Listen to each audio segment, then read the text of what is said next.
Chapter 339. In this season, the weather in the northern frontier was changeable. During the day, the sun was scorching hot, but at night, it was drizzling. Lightning flashed in the sky, and thunder rolled between the clouds. It seemed that the real storm was yet to come. A bolt of lightning flashed across the sky, illuminating the wilderness and Lucien, who was running for his life. This peak warrior was in a sorry state. His hair was disheveled, his clothes were disheveled, and there was a dagger in his chest. Fresh blood stained his body, but he did not know how much of it was his own, and how much belonged to someone else. Although he had escaped Swan City, Lucien knew that he was not out of danger yet. He could vaguely feel that someone was staring at him. However, when he looked around, he couldn't find the source of this gaze. The rain was getting heavier, and Lucien could feel his strength draining away along with the wound on his chest. He was like a wounded beast, running for his life under the watchful eyes of a hunter. Hunters were very patient. They hid in the dark, waiting for the beast to weaken before striking the fatal blow. I can't just sit here and wait for my death. Lucien made up his mind. He dismounted from his horse and stabbed the horse's butt with his sword. Under the pain, the warhorse galloped even faster. Lucien hid in the bushes beside the road, holding his breath and waiting for the pursuers behind him. He was ready to fight back. Time passed little by little, but the expected pursuers still did not appear. Silver snakes danced in the sky, and a downpour followed. Even with Lucien's temperament as a peak warrior, he could not help but doubt his judgment. Could it be that there were no pursuers? Colin and Count Schultz let him go just like that? If that was the case. Lucien's eyes flashed with anger. He would not rest until he had his revenge.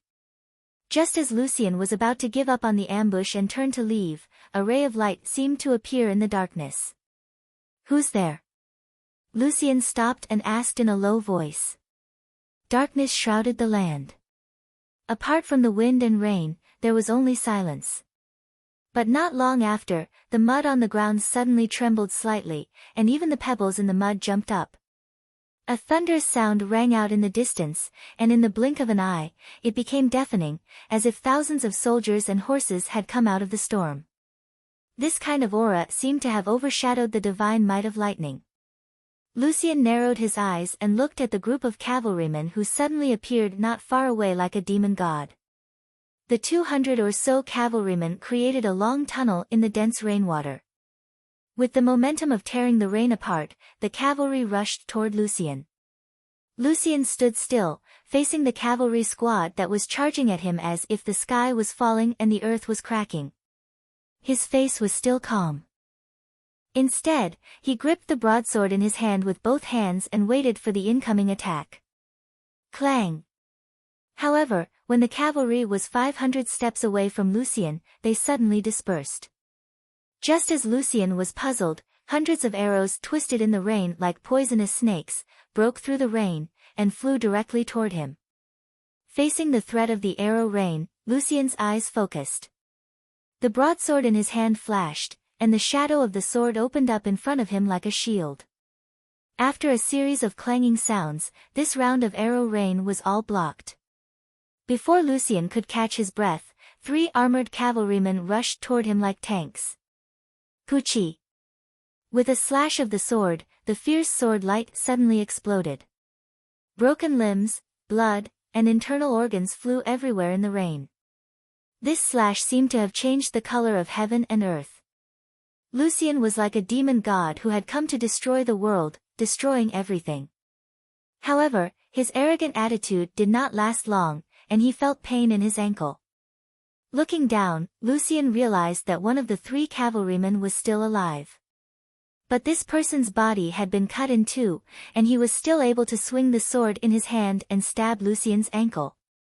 Bam! Lucien kicked out and the man's head exploded. Buzz buzz buzz. At this moment, another rain of arrows swept toward him. Lucien swung his sword again to block. After the rain of arrows, another 3 armored cavalrymen charged at him. Lucien realized that the enemy wanted to use this method to exhaust his strength. However, he did not have a good way to break it, because he had found that although the number of cavalrymen besieging him was not large, they were all professionals.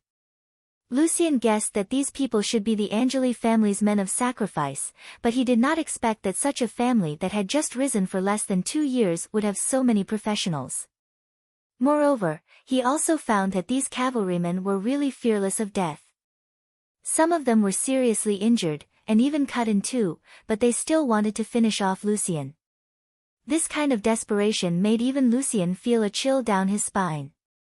After several rounds of arrows and the desperate charge of the cavalrymen, Lucien's strength was falling short of his desire, and several wounds had appeared on his body. A grade 6 warrior was not a god. First, he was ambushed by Colin, his chest was heavily injured, and then he fought his way out of Swan City. Now, under the repeated attacks of this group of fearless cavalrymen, he was at the end of his rope. Viscount Angli. Lucien finally could not help but shout, "There is no unresolvable hatred between us, why do you have to threaten me with death?" Unfortunately, the only response he received was another round of arrows. Then, a huge armored man holding a huge shield and a spear charged at Lucien like a violent bear. His heavy footsteps caused the earth to tremble. Lucien's eyes narrowed. Although there was only one person charging this time, and he did not have a horse, Lucien was facing a great enemy, and his expression became more serious than ever. Boom! The two collided head-on, and for a moment, the wind blew and the sound was ear-piercing. The rain that filled the sky suddenly exploded, and circles of water ripples suddenly bloomed like flowers in full bloom. A grade 5 troll warrior. The moment they clashed, Lucien discovered the identity of his opponent. Before he could figure out how Colin had sent a high-level troll warrior to kill him, there was a sudden commotion in the bushes. Lucien sensed danger and roared, the combat energy all over his body surging like flames. The air made a crisp sound like glass being broken, and the rain that filled the sky turned into countless fine lines, exploding in all directions. At this moment, a short armored man hiding in the bushes burst out, and the rain that filled the sky was like fine needles, instantly piercing his armor into a sieve. However, the armored man did not seem to feel anything, and continued to swing the huge hammer in his hand, smashing it at Lucien. Boom! Under the hammer, the ground splashed like water. Lucien spat out blood, and his sword-wielding hands could not help but tremble. A grade 5 dwarf warrior. Lucien was convinced that this was not a power that the Angeli family could have. Only the House of Saint Hilda, the master of the northern frontier, could have such strength. So, Lucien shouted again, "I surrender. Honorable master of the northern frontier, as long as you are willing to give me a way out, I am willing to swear allegiance to you." Swish! Swish! A dense rain of arrows interrupted Lucien's pleas for mercy. What chilled him even more was that the rain of arrows also covered the two armored men, one big and one small, as if these enemies did not care about the lives of their companions at all. And the two armored men did not seem to care about their own lives either. They ignored the rain of arrows and rushed at Lucien again. "Are you crazy?" Lucien's face turned green. In his life, he had experienced countless battles, big and small, and faced countless cruel and cunning enemies, but he had never seen such a strange way of fighting. The enemies in front of him seemed to be emotionless, painless, and unconscious killing machines. They were not afraid of death at all, and they only wanted to achieve one goal at all costs. Kill Lucien. Chapter 340. Boom! A bolt of lightning streaked across the sky, tearing a gap in the darkness that shrouded the earth. Under the lightning, Lucien's veins bulged all over his body. He held his broadsword firmly in front of him and arched his body to withstand the tremendous strength of the two armored men. The three of them were full of arrows, like 3 hedgehogs. Lucien's face was frighteningly pale. However, what made him even more desperate was that the two armored men opposite him were not weakened at all. It was as if the arrows in their bodies did not exist at all. The surging power kept hitting Lucien like a waterfall, pushing him back constantly. 2 deep gullies were plowed in the ground under his feet. Seeing that the cavalry patrolling around had drawn their bows again, ready for the next round of shooting, Lucien let out a roar like a trapped beast. With him as the center, a round of purple-black oval air waves suddenly bloomed. Boom! The 2 armored men were instantly sent flying. However, Lucien was not in a good state either. Streams of blood slowly flowed out of his eyes, mouth, nose, and ears. Ha ha ha! Laughter came out of Lucien's mouth. This peak warrior seemed to have foreseen his fate. But just like all dying beasts would fight back desperately, Lucien was also prepared for the worst. The warrior, who was covered in blood, let out a desperate and crazy roar. In that case, let's die together. Whoosh! Whoosh! Whoosh! A new round of arrow rain came as expected, but this time, Lucien did not dodge at all. Countless shock waves exploded in the air in an instant, squeezing and shaking each other and spreading out in all directions. The rain of arrows hit the circle of waves that seemed to be solid and suddenly exploded into powder. Lucien had already rushed to the 2 armored men, laughing wildly. The broadsword in his hand was wrapped in purple-black flames as he slashed forward. The low roar instantly scattered the thick curtain of rain, as if the space in front of him was also torn open. The 2 armored men opposite him were not afraid. One of them held a spear, and the other held a hammer. They met the attack head-on. Boom! In an instant, countless shockwaves exploded in the wilderness. It was as if a boulder had been thrown into a pool of water. The ripples in the air had turned into waves. In an instant, more than half of the cavalry who were patrolling around the area were knocked off their horses. Ha ha ha! While laughing wildly, Lucien suddenly let go of the broadsword in his hand. Taking advantage of the fact that the 2 armored men had not yet recovered from the stiff state caused by the previous blow, Lucien's body moved like a nimble fish to their side. Clang! Clang! Lucien's fingers were like hooks, grabbing one of the arms of the 2 armored men tightly. He used so much strength that the armor was deformed. Taking advantage of the forward momentum, the madness on Lucien's face became more and more intense as he roared. Crack! Both arms were cut off by Lucien. Blood sprayed all over Lucien's body. At this time, he seemed to have completely fallen into madness. His whole body was bathed in blood, and he roared at the sky like a demon crawling out of hell. Lucien immediately turned back and roared, "Die, all of you!" Who at this moment, a whistling sound suddenly came from the sky. A silver light with the power of wind and thunder descended from the sky. However, Lucien seemed to have expected the enemy above him. He stopped abruptly, turned around, and laughed wildly at Colin, who was descending from the sky. "You're finally here." Before his voice died away, one of his arms grabbed Colin's long sword like a dragon coming out of the sea. Chi! Blood splattered everywhere. The fingers of Lucien's right hand were almost cut off, but he did not even blink. His other hand reached out again and grabbed Colin's ankle. Colin was shocked. His huge bat wings rolled up turbulent air waves, and he tried to rise into the sky again. However, Lucien's feet seemed to be rooted to the ground. No matter how hard Colin struggled, he still did not move. Who are you?" A trace of doubt flashed in Lucien's eyes. Then he remembered a rumor he had heard. "Are you the Winged Knight?" Colin did not respond. Seeing that his opponent's face was shrouded in a cloud of blood, Lucien's curiosity grew. He laughed and roared, "Let me see your true face." Before he could finish his sentence, a wave of air suddenly erupted from beneath his feet, and the ground caved in from the pressure. Borrowing the force of the recoil, he leaped into the air and wrapped himself around Colin, who was in midair. Colin flapped his bat wings and made a sharp turn in the air. Unfortunately, he could not get rid of Lucien. He only made him lose his balance temporarily. Taking advantage of this rare opportunity, Colin let go of the long sword in his hand and took out the golden dagger that symbolized the authority of the guardian of the northern frontier.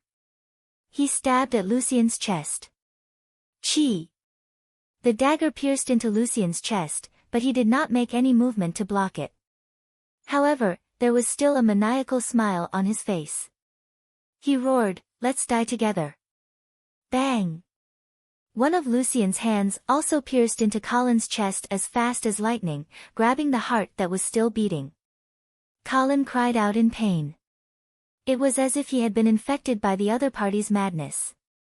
His entire aura became extremely tragic. "As I said, if you can't kill me." Colin laughed wildly, "I'll make you wish you were dead." Before his voice died away, Colin opened his bloody mouth. His two fangs were shining coldly and pierced into Lucien's neck. The enormous bat wings quickly closed and embraced the two of them. "It's really you." Lucien judged Colin's identity from his words. Before he could figure out how Colin grew a pair of wings, he found that all the blood in his body was crazily flowing into Colin's mouth. It was not only his blood that was flowing away rapidly, but also his strength, temperature, and even consciousness. "Let's die together." Before the darkness enveloped him, Lucien's hands tightened. Bang! Colin's heart was crushed instantly. Boom! Thunder rolled across the sky, but the wilderness suddenly quieted down. The group of blood thralls formed a large circle. In the center of the circle was Colin and Lucien, who were in strange positions. The torrential rain poured down, but it could not wash away the smell of blood that permeated the air. After a long time, Colin stood up from Lucien's body. Then, Lucien also got up from the ground and half-knelt in front of Colin. The hatred and madness on his face had completely disappeared, replaced by mechanical obedience and deference. "Master." Colin looked at Lucien kneeling in front of him and couldn't help but smile proudly. Colin's blood shadow guards had suffered heavy losses in this hunt for Lucien. Looking around, almost everyone was injured. A rough count showed that in order to ambush Lucien, a total of 28 blood thralls had died. Even the two rank 5 blood thralls were heavily injured. Even Colin's own heart had been crushed. Fortunately, this didn't affect him much. Colin looked at the hole in his chest and touched the edge of the wound as if nothing had happened. However, although the losses were heavy, the gains were also huge. A rank 6 blood thrall. In this way, the peak strength of the blood shadow guards would be improved qualitatively. With Lucien around, Colin would no longer have to worry about his own safety in this world as long as he did not provoke the other sanctuary powerhouses. Even that resurrected Mr. Fong, as long as he hadn't completely healed the injuries of the Holy Knight's body, Colin wouldn't be unable to retaliate with the current blood shadow guards. It was a pity that the blood of a high-level warrior couldn't help Colin advance. It had to be a high-level knight. However, with a rank 6 warrior, Colin was confident that he could capture a rank 6 knight. Once he successfully entered rank 6, in addition to his blood kindred's true form, Colin felt that he could do whatever he wanted under the sanctuary. However, a rank 6 knight was much more difficult to capture than a rank 6 warrior. Moreover, such a high-level knight had to be a noble with a high status. The difficulty of capturing one was on a completely different level compared to Lucien's. Currently, Colin only knew of 2 rank 6 knights, Emperor Reinhardt and the Duke of St. Prospero of the Eastern region. Which one should he capture? Colin rubbed his chin and fell into deep thought. But soon, he couldn't help but laugh and shake his head. He felt that he was biting off more than he could chew. Obviously, these two people were not people that he could deal with now. It was better to solve the problem at hand first. Thinking of this, Colin flapped his bat wings and soared into the sky, flying towards Swan City. Chapter 341. Swan City, Radiance Church. In the spacious prayer hall, Archbishop Ajani was leading the believers in prayer according to the requirements of the ceremony. Today was Sunday, and according to the customs of the church, all believers were required to perform morning prayers on this day. Of course, no matter how big the prayer hall was, it could not accommodate all the residents of Swan City. Those who could stand in the hall were basically the nobles of Swan City. As for the commoners, they could only squeeze in the square outside the church, on the streets, and even in front of their houses. As the prayer deepened, the white crystal scepter in Ajani's hand gradually glowed with platinum holy light, reflecting the radiance of the morning sun. It filled the entire prayer hall and continued to spread, coating the entire Swan City with a layer of holy light.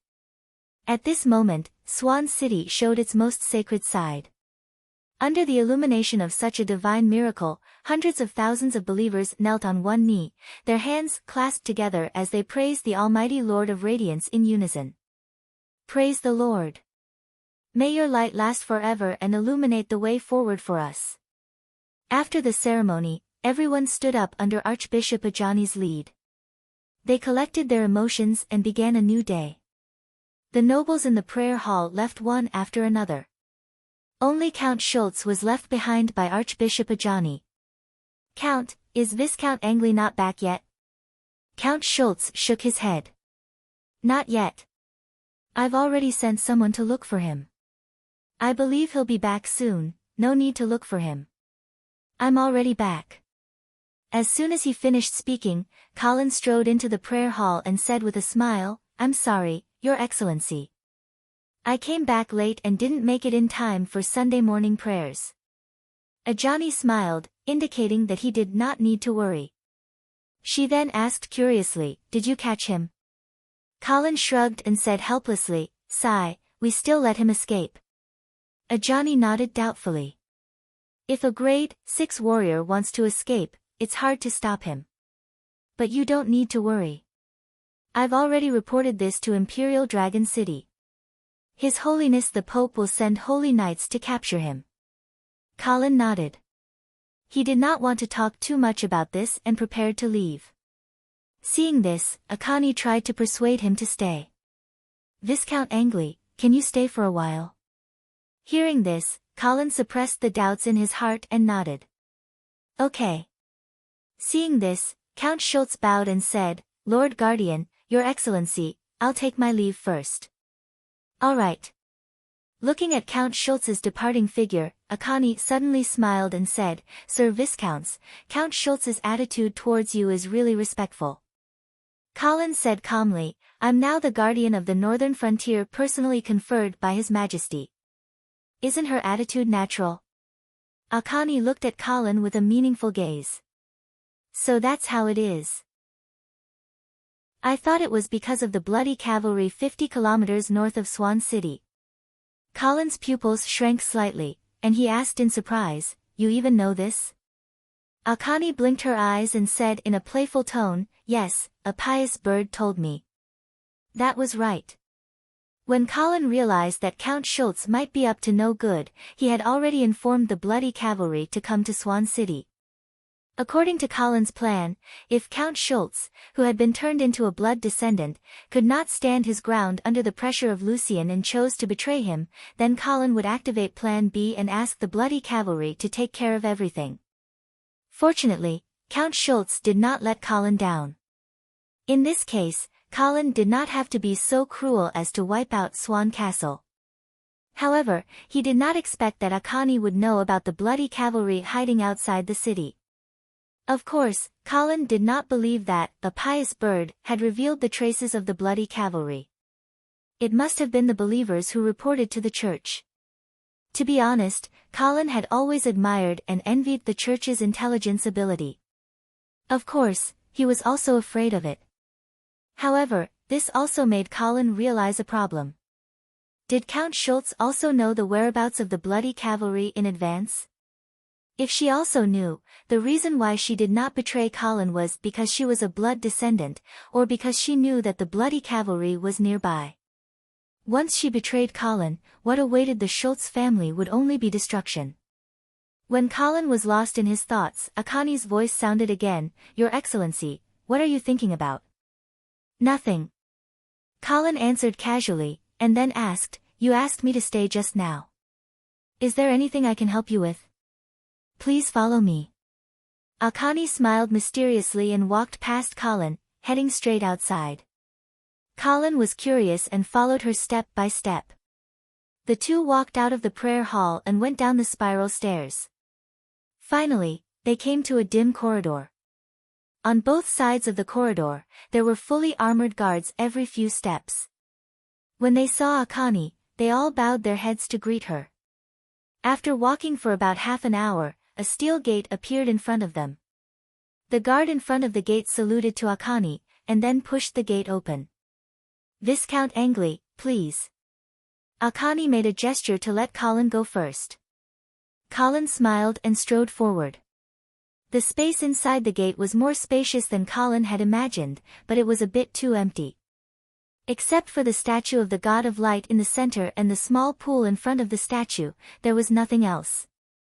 He could not help but wonder why such a large space was dug out just to put these two things.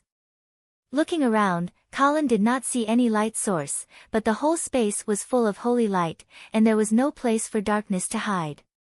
Bang! After Akane came in, the iron gate was closed again. Colin turned around and asked, "Where is this place?" Akane did not answer. Her eyes were a bit blurred, as if she did not hear Colin's question. She just walked slowly toward the statue. Colin furrowed his brows and followed him. Before the statue of the God of Light, Akane devoutly prostrated herself on the ground and silently prayed.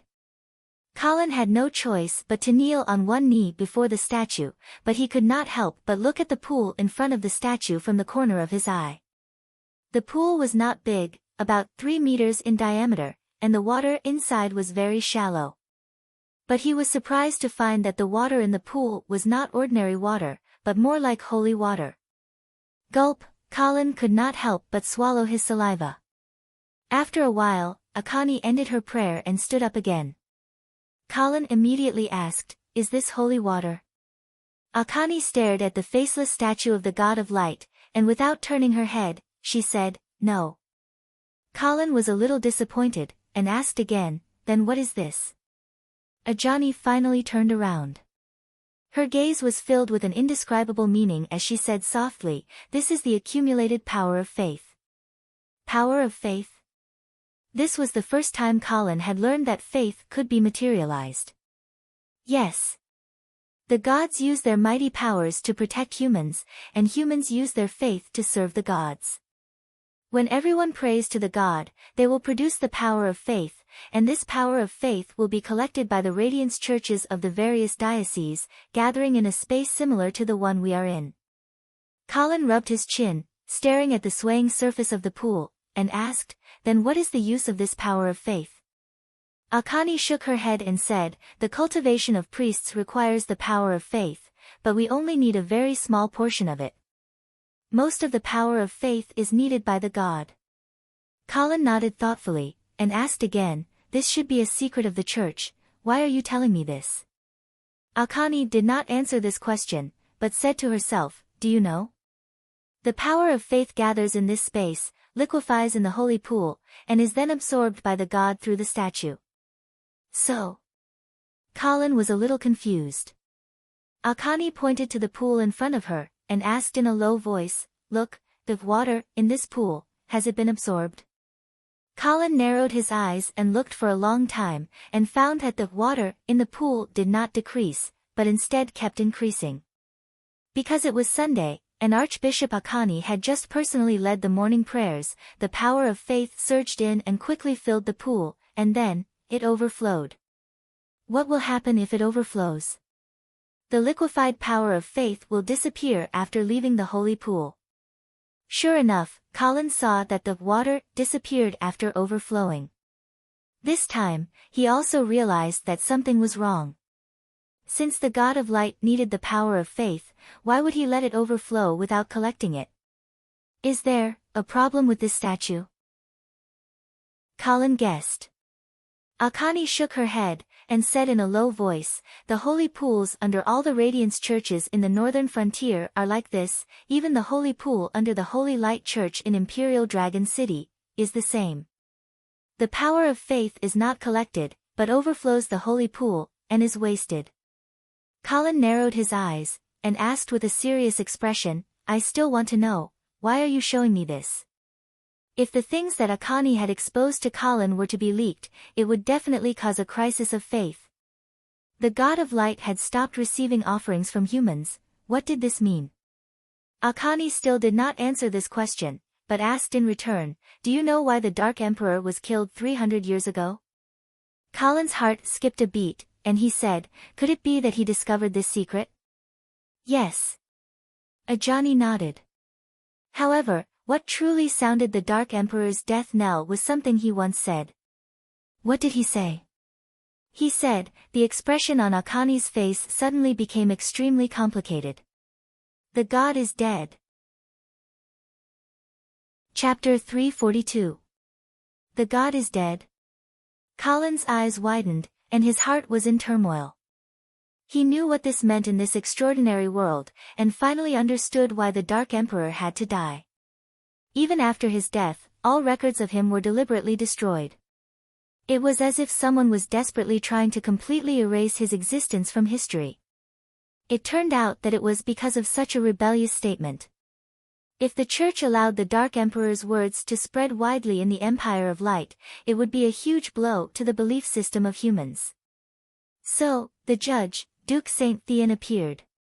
Colin's right hand could not help but touch the blade of judgment at his waist, and his heart was filled with mixed feelings. The history that had puzzled him back then had finally been unveiled. Then, is the God of Light really dead? Colin could not help but ask. Ajani shook her head and said, "I don't know. No one knows." What she said was true. How could mortals guess the life and death of a god? It was just that the God of Light did not collect the power of faith. This did not mean that the God of Light was really dead. Maybe he did not need the power of faith anymore. Of course, this guess was more likely to cause panic. The God of Light's protection of humans was actually exchanged by humans using the power of faith to serve him. If he did not need the power of faith, did that mean that he did not need humans anymore, and did not protect them anymore? No matter what, once the believers knew the secret below the Church, the foundation of the Church of Light's existence would be shaky. There should be many people who know this secret, right? Colin asked again. Yes. High-ranking priests who are bishops and above all know this secret. In addition, the core members of the 5 paladin families also know. The paladin families know this secret because of the Dark Emperor, right? Yes. Ajani nodded. And the reason why he was killed was because he gathered the 5 dukes to make this secret public. Colin sighed, and felt that the Dark Emperor's death was not unjust. This kind of action was not only destroying the foundation of the Church, but also harming the fundamental interests of the nobles. It must be known that the Radiance Church and the nobles of the Empire were interdependent. Although they were currently fighting fiercely for power, both sides had a tacit understanding to control the intensity of the struggle within a certain range. They wouldn't really go to the point of no return. After all, if the Church really collapsed, who would baptize the nobles? Without receiving baptism, how could a knight be born? Without knights, what right did the nobles have to rule the empire? How could they fight against the alien races that were eyeing them covetously from all directions? Therefore, even if the nobles knew about this secret, they would never reveal it to the public. Therefore, even if the royal family had already fallen out with the Church, they would never use such a method that would hurt both sides. Other than the Dark Emperor, who had no idea what he was thinking. "So, you're telling me this secret now because I've become a core member of the House of St. Hilda in your eyes?" Ajani nodded, confirming Colin's judgment. The core members of the 5 great paladin clans all know of this secret. I will also inform Lord Dukes of the North. However, she immediately changed the topic and said, "However, there's another reason why I'm telling you this secret." Colin's eyes narrowed. He knew that this should be the true reason why Ajani had asked him to come here. What's the reason? Ajani's eyes wandered, her whole body exuding a holy radiance. However, the words she said were blasphemous. "I want to reveal this secret to the public."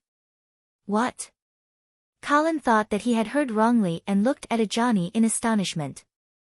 Ajani's eyes were firm as she repeated her words. Are you crazy?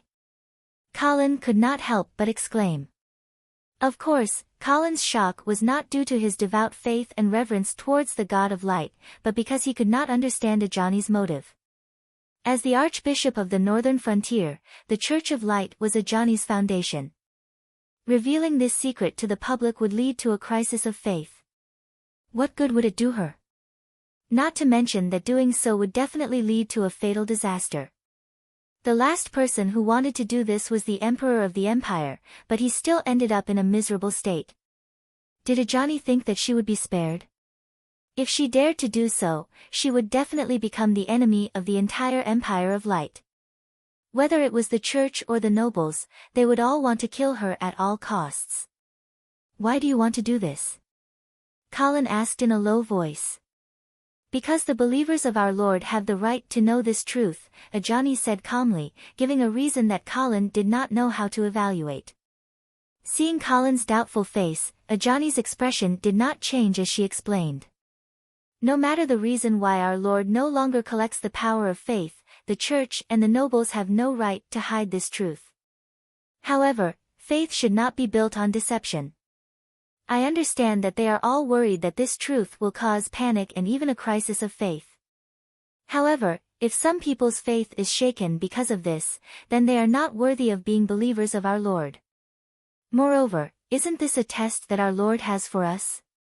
If this is really the case, then our current response will most likely disappoint him greatly.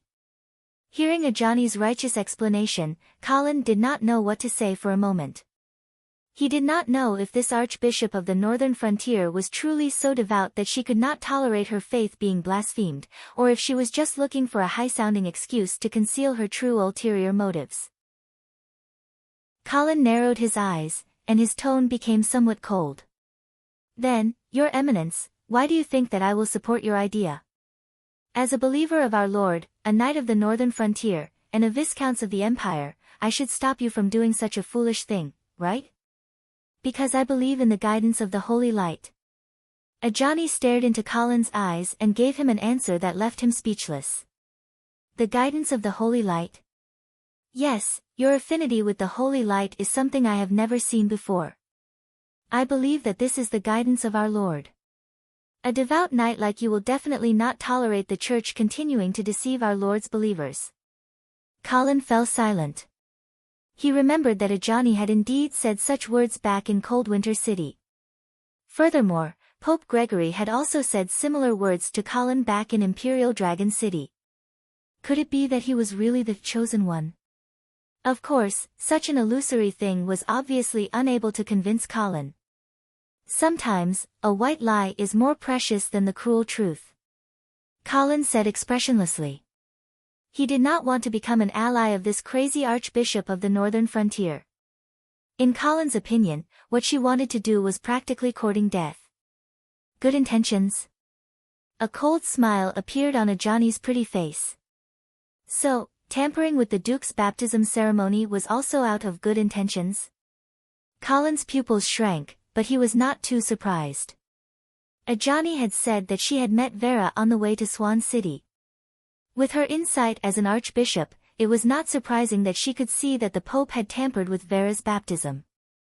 Ajani saw the change in Colin's expression and was delighted. She hurriedly continued to agitate him. Actually, the upper echelons of the Church have long been corrupted. They have long forgotten their original intentions and mission. Although many people are desperately trying to slander the Dark Emperor and find ways to erase his traces, in reality, they have already been influenced by his arrogant words. They vaguely feel that the God of Light is really no longer around, or at least has cut off all contact with this world. When there are no longer any scrutinizing eyes above their heads, they have also begun to become unscrupulous. The original pure faith has long been corrupted and tarnished. Fighting for power and profit has become their only goal and pursuit. They keep saying that it is for the God of Light, but in reality, it is only for their own interests and status. Viscount Angley, do you think that such a church is really suitable to continue to dominate the spiritual world of mankind? Colin stared into Ajani's eyes. For some reason, he suddenly thought of another woman, Queen Medela. Chapter 343. Colin Lynn suddenly thought of something. Could this Archbishop Ajani be related to the royal family? Thus, he seemingly inadvertently raised his hands to his chest, palms facing inwards, his fingers intertwined, forming a lotus-like handprint. Then, he carefully observed Ajani's reaction. However, Colin was disappointed. After seeing this handprint, Ajani only looked puzzled and did not show any other expression. This handprint was shown to Colin by Queen Medela after her alliance with him. She even said that anyone who saw this handprint could be trusted. But obviously, Ajani was not an ally of the royal family. Colin immediately withdrew his handprint and crossed his arms in front of his chest. He smiled and said, "I think you should go to the royal family. They are more interested in the Pope's dark secrets." Ajani shook her head and said, "Sir Viscounts, you are wrong. The royal family is well aware of the Church's depravity, and is also willing to fight against the Church. However, they will never agree to this truth being made public. If I go to them, I will only end up like the Dark Emperor." "Sorry, Archbishop, I do not want to end up like the Dark Emperor." Colin shrugged and rejected, "With just the two of us, even if this truth is made public, we will not be able to escape the pursuit of the Church and the Holy Knight family. We will also be slandered as lunatics and blasphemers. No one will believe our words. Sir Viscounts, I am not a stupid person. Before I have enough power, of course I will not make this truth public. The reason why I chose you as my partner is because you are not a member of the Holy Knight family, but you have the potential to dominate a territory. Sir Archbishop, you think too highly of me." Colin's expression was still indifferent. "No." Ajani's eyes flashed with an inexplicable brilliance, and her tone carried a hint of bewitchment. "You are now the guardian of the northern frontier, and I know that the half-elven kingdom is also under your control. In the future, even if you lead your troops to the east and defeat the Pegasus army, it is not impossible for you to enter the White Dew City. However, have you thought of a problem? Even if one day you really conquer the eastern region, can the Angeli family become a duke?" Colin's heart skipped a beat. He seemed to understand what Akani wanted to say. "Your Excellency Viscounts, the position of duke has never been granted to anyone who isn't a holy knight. No matter what kind of dazzling achievements he had made in the past. I know your talent is amazing, and you're already a 5th-grade knight at such a young age, but do you think you can become a holy knight?" Colin did not answer. However, he felt that if he could drink the blood of a holy knight, he might be able to step into the sanctuary realm. "It's not that I want to put you down, but in the Empire's 1,000+ years of history, there has never been anyone who isn't from a Holy Knight family who has stepped foot into the Saint Domain. I don't know what kind of secrets there are. However, I feel that no matter how talented you are, I'm afraid you won't be able to break through this shackle. So, even if you become a 6th-grade knight, what's the difference between you and the 6th-grade warrior Lucien? He's attached to Count Schultz, and you can't leave the house of Saint Hilda either. Even if you conquer the eastern region one day, the Angeli family will never become the lord of the eastern region." Colin narrowed his eyes and asked in a deep voice, "What are you trying to say?" Akani walked a few steps closer and stared into Colin's eyes. She said seriously, "You've been asking me why I chose you as my partner, haven't you? This is the real reason. Because you're not from a Holy Knight family. The only people who don't want to see this belief system, which is based on deception, collapse is actually the Church and the Holy Knight family. That's why they work together to hide the truth, to prevent a crisis of faith from happening.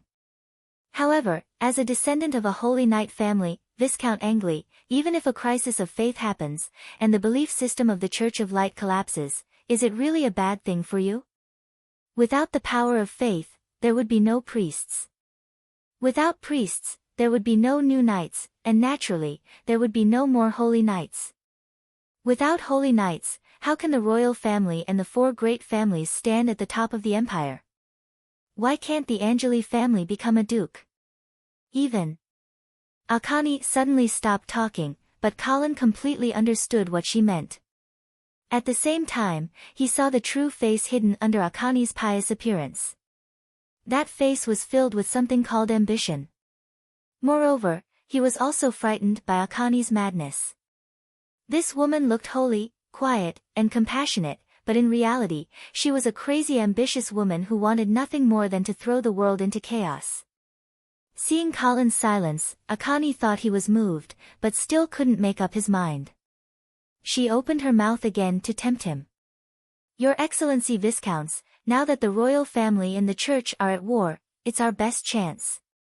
During this trip to Imperial Dragon City, I'm sure Emperor Reinhardt must have encouraged you to march into the eastern region. To tell you the truth, His Holiness the Pope has told me many times to stop the army of the north from successfully taking down White Dew City. However, if you cooperate with me, I can help you block all the pressure from the church, and promise you a stable rear. This way, you can also march into the eastern region without any distractions. As long as we conquer the eastern region, we will have 2 territories in our hands, and have the capital to not fear the church and the royal family. Colin sneered and said, Your Excellency Archbishop, have you forgotten that the Empire still has 2 holy knights? Will they sit and watch us shake the foundation of the entire knight system? Akani said confidently, Your Excellency Viscounts, have you forgotten that the eastern region also has a force that can resist the holy knights? Yevel? Colin's face changed, and he suddenly realized something, and immediately said, So you are with Mr. Yevel. Akani suddenly smiled, her beautiful face was like a peach blossom in full bloom. Your Excellency Viscounts, do you have confidence in our plan now? Obviously, Akani had tacitly agreed with Colin's guess. Colin lowered his head, various thoughts running through his mind. He did not expect that the haunting Mr. Yevel had already quietly extended his hand into the church, and had even bribed a high-ranking person like the Archbishop of the Northern Frontier. No wonder he dared to kidnap the Archbishop of Swan City, and even brazenly kill him, and was not afraid of the church's revenge. Akani would definitely cover for him, and help him get through the weakest period. And now, they had actually set their sights on Colin, and wanted to rope in the actual controller of the Northern Frontier. It had to be said that Colin was somewhat moved. He suddenly realized that this was indeed a good opportunity. Originally, Colin was caught between the royal family and the church. Both sides were trying to rope him in, but both wanted him to be a sharp sword in their hands. Now that a third party was added to the mix, Colin's options were greater. The space for him to maneuver was also wider. At the very least, if Akani and Colin reached a secret agreement, he would not have to worry about the church causing trouble on the northern frontier when he was advancing into the eastern region, and dragging him down. Of course, Colin was still very wary of Mr. G and Ajani. The 2 of them were not good people. They had taken a fancy to Colin only because they wanted him to be their tool. May I ask if I can meet Mr. Yevel? Colin probed. Akani was somewhat hesitant, but still nodded, I will convey your intentions to Mr. Yevel, but you must know that Prince Lacey is currently at the northern frontier, and is pursuing him relentlessly. It is not convenient for Mr. Yevel to show himself, so I may not be able to arrange a meeting with you in the near future. I understand. Colin smiled faintly, but did not say much. He knew that he had not really gained the other party's trust. By the way, can you help to remove the divine spell that Vera is under? Akani shook her head, I am sorry, Your Excellency Viscounts, that is a divine spell cast by the Pope himself, and only he can remove it. But you don't have to worry. With me at the northern frontier, the church will not be a hindrance to you. I will also not use the Duke to cause trouble for you. That's good. Colin nodded. In fact, this was the biggest reason why he was willing to cooperate with Akani. As for how their relationship would develop in the future, and whether or not they would fall out, that would have to wait until the future. Colin was confident that by that time, he would have the confidence to confront the other party directly. I look forward to working with you. Akani stretched out her small white hand and smiled. Colin also shook the other party's hand and smiled brightly. I look forward to working with you. Chapter 344. Leaving the Radiance Church, Colin strolled back to Swan Castle alone. He learned from the butler that Count Schultz had just gone out to inspect the territory. Colin did not mind. The Countess had just experienced Lucien's rebellion, and she needed to quickly pacify the people and deal with the remnants of Lucien's forces. After losing Lucien, the Schultz family could only rely on Colin if they wanted to maintain their status in the northern frontier. He believed that the rest of the Schultz family would also understand this and make the right choice. When night fell, Colin finished his dinner and was about to take a bath with the help of the maids. The butler came to report that Count Schultz had returned to Swan Castle. "Got it. I'll go see the Count after my bath." Colin submerged his body in the hot water of a suitable temperature, admiring the various exquisite decorations in the bathroom as he recalled what Archbishop Ajani had told him during the day. He had to admit that Colin really admired Mr. Mao from the House of St. Thean. It seemed that Mr. Mao could surprise him every time. Of course, it could also be a shock. Colin was very curious about how Mr. Mao had persuaded Ajani to rebel. As the youngest archbishop of the Radiance Empire and highly regarded by the Pope, Ajani could be said to have a bright future. It was almost certain that she would become a cardinal in the future. She could even become the first female pope in the history of the Radiance Empire. So, how did Mr. Mao persuade Ajani to give up such a bright future and choose an extremely dangerous path of rebellion? Colin could not figure it out. However, Colin did not have a bad impression of Mr. Mao. Although they had always been on opposite sides, Mr. Mao had not caused any substantial damage to Colin. Of course, this was also because Colin had never been Mr. Mao's main target.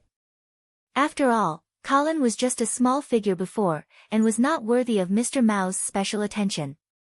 Now that he had become the guardian of the northern frontier, Colin was qualified to be targeted. However, he did not expect Mr. Chang to choose to rope him in. Colin could also guess that the reason the other party deliberately left Bishop John's body in the basement of Swan Castle was to use the Schultz family to get rid of Colin. However, he did not expect that Colin would expel Lucien from Swan City and successfully control Count Schultz. In addition, Mr. Chang should be at his weakest right now. Seeing that Colin was not a simple character that was easy to deal with, he had no choice but to change his strategy and rope him in. Of course, Colin was also extremely wary of Mr. Feng. He knew that if Mr. Feng successfully survived this period of weakness, there would be a question mark as to whether he could continue to tolerate the northern frontier being controlled by Colin.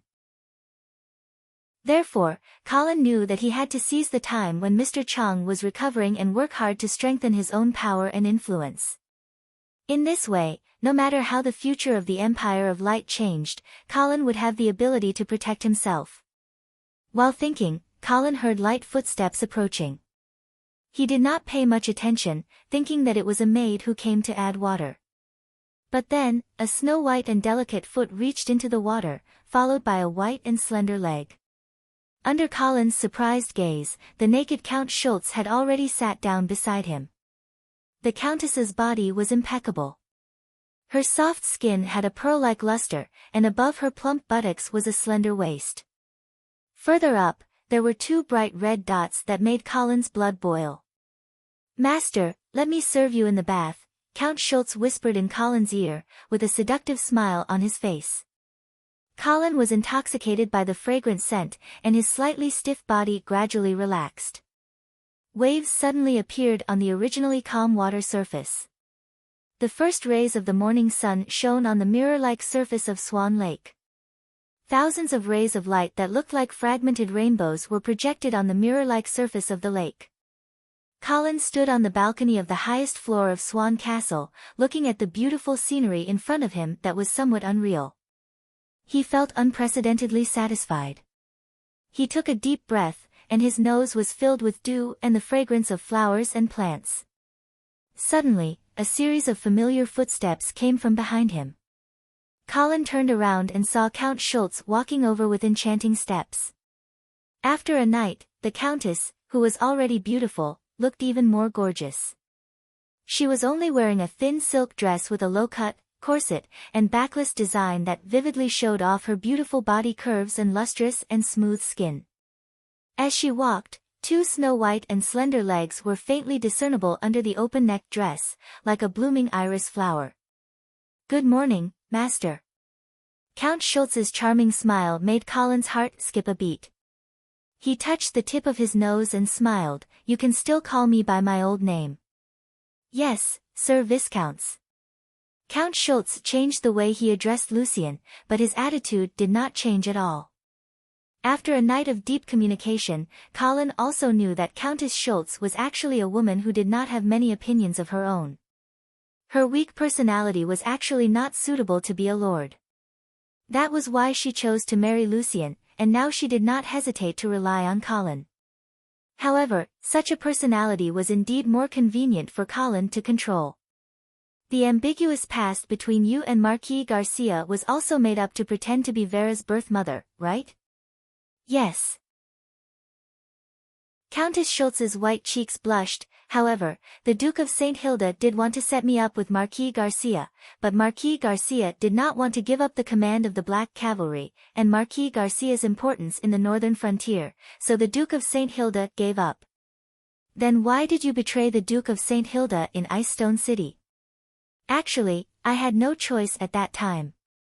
Among the 200,000 soldiers that Marquis Charles sacrificed, there was one of the most elite soldiers of the Schultz family. After learning about this, the family complained about it. I was also very dissatisfied with the Duke of St. Hilda, so I followed the lords of the northern frontier to force the Duke to give us an explanation." Colin nodded and asked, "How many soldiers does the Schultz family have now?" Countess Schultz tucked her hair behind her ear and said, "We should be able to gather 60 to 70,000 soldiers." "Good. Reorganize this army. I may need to conscript them at any time." "Yes. I will return to Cold Winter City tomorrow. If you need any help, let me know as soon as possible." "You are leaving so soon?" Countess Schultz asked in surprise. Her beautiful face was full of reluctance. "Yes." Colin reached out and pulled the Countess into his arms. He wrapped his arms around her supple waist and said gently, "I can't relax now. I have to race against time." "Why are you in such a hurry?" Colin smelled the fragrance of Countess Schultz's hair and said vaguely, "I have a feeling that there will be a great change in the Empire. Therefore, I have to prepare in advance." "Great change?" Countess Schultz's voice tightened. "You don't have to panic. Just do as I say." "Yes. Also, you have to be careful of Archbishop Ajani. Don't believe her words so easily. Also, if that Duke of St. Hilda appears in Swan City again, send me a message immediately." "Okay." After giving these instructions, Colin reached out and grabbed Countess Schultz's smooth chin. He lowered his head and kissed her. Since they were about to leave, they had to bid farewell properly. Chapter 345. It was dawn. The rising sun shone gently through the dense clouds, and the mist surging like waves shrouded the mountains and the wilderness. A caravan of merchants was treading on the morning dew, traveling along a small path in the forest. At the front of the caravan, a flag embroidered with tulips fluttered in the wind. After passing through a bumpy path, the axles of the carriage creaked under the jolts. The curtains of the carriage were suddenly lifted, revealing a round, chubby face. "Lord Oliver, what are your orders?" A mercenary standing guard beside the carriage asked with a smile. Oliver looked carefully at the winding path in front of him and asked with a frown, "Why did you choose this path?" "My lord, although this path is slightly more difficult to traverse, it's shorter. We'll reach Swan City in about 3 days." Oliver did not seem to be worried. He asked, "Where's your captain?" "He's right in front." The mercenary was just speaking when he saw a figure walking quickly towards him. He immediately said, "My lord, the captain is just coming over." Oliver turned his head and saw that the bearded Captain Jack had already arrived at the side of the carriage. The captain's brows were tightly knitted together, and he looked very worried. "Lord Oliver, I've just received news that something has happened in Swan City." "What?" Oliver's heart skipped a beat, and his expression changed instantly. He hurriedly asked, "What happened?" "I heard that Count Schultz's husband, Lord Lucian, murdered Bishop John, and is now being pursued by the army." "How could this be? Why would Lucian murder Bishop John?" "I don't know." "Then can we still enter Swan City?" "We should be able to. Swan City is not locked down. However, I advise you to reconsider. After all, Swan City is not peaceful now." Oliver's brows were tightly knitted together, and his chubby face was scrunched up in worry. He was in a dilemma. Seeing this, Captain Jack added, "I also heard that Viscount Angley is currently in Swan City. He was the one who exposed Lucian's crime." "Viscount Angley is also in the city?" Oliver suddenly became excited, as if the name had a strange magic power. "Yes." Colonel Jack nodded, then probed, "I heard that you've dealt with the Viscounts before. Is that true?" Oliver immediately puffed out his chest. His face glowed with boundless glory as he boasted loudly. "Of course it's true. Back then, before the Viscounts inherited the title, we already knew each other. We even slept in the same tent and went to the battlefield together." Just as Oliver was about to brag about his time with Viscount Angley to the mercenary leader in front of him, the ground suddenly began to tremble slightly. "Earthquake?" Oliver asked stupidly. However, it didn't take long for the ground to shake more and more violently. Even the grass and leaves were shaking violently. Walala! It was as if spring thunder had exploded the earth, or as if a surging flood had swept over. The shattered sand and stones on the ground danced as if they had been picked up and put down by an invisible hand. Looking from the sky, it looked like boiling water. "It's the cavalry." Colonel Jack pointed to the front with a trembling finger and his voice changed. Countless black shadows instantly appeared on the horizon in front of him, filling up the space between heaven and earth. The densely packed cavalry surged forward like a tornado, crushing the rocks and withered grass on the ground into smithereens. Oliver and his party seemed to be dumbfounded. They were stunned and shivering in place. They were completely at a loss. It was impossible to run away. They could only silently pray in their hearts that this terrifying cavalry was not the enemy. "It's the Blood Cavalry." Not knowing who saw the blood-colored flag fluttering in the wind, someone immediately shouted. Oliver's eyes lit up when he heard that. He scrambled out of the carriage and looked at the cavalry squad galloping towards them. He shouted at the top of his lungs, "We are the Tulip Chamber of Commerce, the Tulip Chamber of Commerce. I know Sir Viscount Angley." Not long after, a blood cavalry squad came to the front of Oliver. The leading officer was sitting high on the warhorse. His sharp eyes coldly looked at Oliver through the small holes in the armor. His imposing manner made the whole caravan silent. "What's your name?" My name is Oliver, the president of the Tulip Chamber of Commerce." "Is Viscount Angley in front?" The blood cavalry officer nodded and said, "Come with me, the Viscount wants to see you." Oliver's spirit was refreshed. He quickly ordered his men to bring a horse to pull the carriage. He moved his fat body and clumsily climbed up. The officer looked at his difficult appearance and became impatient. He stepped forward and grabbed Oliver's collar. In his exclamation, he lifted him on the back of his horse and then urged the warhorse to go in the direction of the blood cavalry. By the time Oliver arrived in front of Colin, he was almost out of breath from the jolting. "Viscount Angley." Ugh! After this fellow dismounted, he vomited all over the ground, and then weakly greeted Colin. Colin looked at the familiar fat face and asked the attendant to pass him a pot of water. He smiled and asked, "Oliver, I heard that you are now the president of the Tulip Chamber of Commerce?" Oliver drank the water and finally recovered. He quickly replied, "Yes, Sir Viscounts. After the death of Lady Penny, I was chosen by Count Oman to take over the Tulip Chamber of Commerce." The Count Oman that Oliver mentioned was Vala. Of course, this appointment was actually approved by Colin.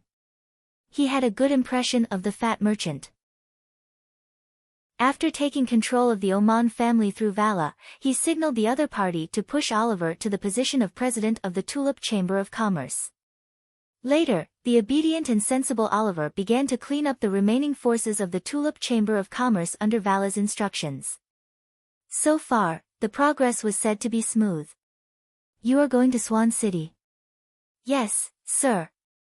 Oliver's small eyes turned and took the opportunity to ask, "I heard that the situation in Swan City is a bit chaotic now. I wonder if our trip will." "Don't worry." Colin waved his hand and comforted, "The Schultz family has stabilized the situation. You will not have any problems going." "That's good." Oliver was relieved. He had an inexplicable trust in Colin. Colin looked at the old acquaintance and suddenly asked, "I heard that the merchants of the Northern Frontier are preparing to unite and establish a Northern Frontier Merchants Association?" "Yes, sir." Oliver glanced at Colin's expression and answered carefully, "The Tulip Chamber of Commerce is also preparing to join the Northern Frontier Merchants Association. Count Oman knows about this and has agreed." Colin nodded and asked, "Who is the president of the Merchants Association?" "Sir, the president's candidate has not been decided yet. However, we plan to hold a meeting in chilly winter at the end of this month to decide the president's candidate." Colin stroked his chin, not knowing what to think.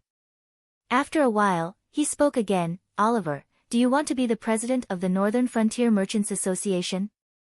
Oliver's fat body trembled, not knowing if it was due to nervousness or excitement. After hesitating for a while, he gave a slippery answer, "I will obey your orders." Colin smiled faintly and didn't comment on Oliver's answer. Instead, he changed the topic. "Instead," he said, "help me spread the news. Tell the merchants and chambers of commerce in the Northern Frontier that the House of St. Hilda is preparing to borrow money to tide over the current difficulties. The loan amount is huge. Tell the interested merchants to come to chilly winter before the end of the month." "Yes." Oliver quickly agreed. However, Colin did not mention the matter of him being the president of the Merchants Association. Oliver was itching but did not dare to take the initiative to ask. "Well, go to Swan City by yourself. Remember to meet me at chilly winter at the end of the month." "Yes, sir." Later, Colin gently squeezed the horse's belly and joined the main troop of the bloody cavalry in Oliver's worried eyes. They went all the way to the north. Chapter 346. At this time, it was already the end of summer, the weather was gradually cooling down, and the sun was no longer scorching. Colin led the bloody cavalry all the way north, and it only took him 6 days to arrive at Coldwinter City. It was evening, and the majestic Coldwinter City looked more solemn in the sunset. When Colin arrived at the bottom of the city wall, he found that Vera was already standing in front of the suspension bridge, welcoming the man who had returned from afar. She was wearing a purple lady's dress, which set off the beautiful curves of her body, but did not lose her dignity and elegance. The light makeup just right made the original beautiful face more bright and moving. She looked at Colin with her beautiful eyes full of tenderness and sweetness. Colin felt warm in his heart, and he immediately turned over and strode up. Although he wanted to hold the lovely person in front of him in his arms, Colin suppressed this impulse, and according to the proper aristocratic etiquette, he knelt down on one knee to greet his lord.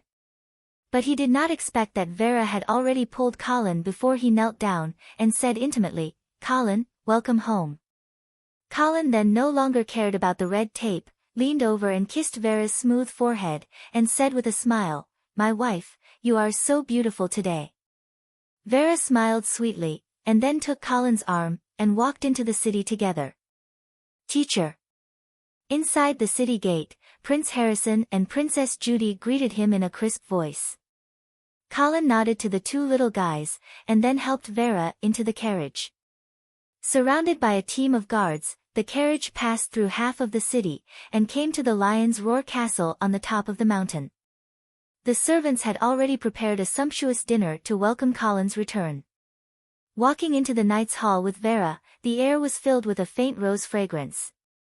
Marquis Garcia stood in the middle of the hall, wearing a neat noble attire. He nodded at Colin. Compared to a month ago, Marquis Garcia seemed to be in much better spirits, and there was some color on his face.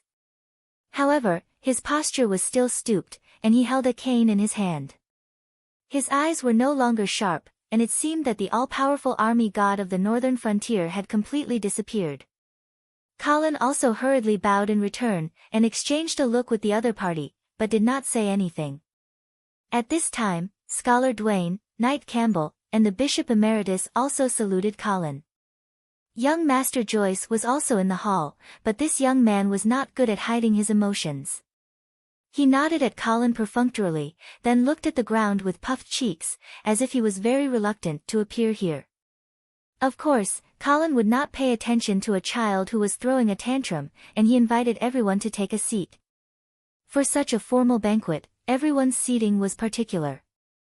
Colin and Vera sat side by side at the head of the table. On the right were Marquis Garcia and the Bishop Emeritus. On the left were Prince Harrison and Princess Judy. Below them were Joyce, Scholar Duane, and the Knights of the House of St. Hilda. As Archbishop Agatha was still in Swan City dealing with Bishop John's funeral, the Bishop Emeritus of Coldwinter City represented the church at the banquet. Colin looked around and did not see the former Imperial Minister of Agriculture, whom he had abducted from Winterspring Town. He asked, "Why don't I see Scholar Sonny?" Scholar Duane smiled and said, Scholar Sonny said that he was researching the northern frontier to prepare for the agricultural reform. Therefore, he is not in Coldwinter City now. Colin nodded and thought that Scholar Sonny was really dedicated to his work. He had just arrived and he had already started his research. He ignored him and smiled as he asked Vera to announce the start of the banquet. Vera immediately raised her golden wine glass and said, "Everyone, please drink this glass.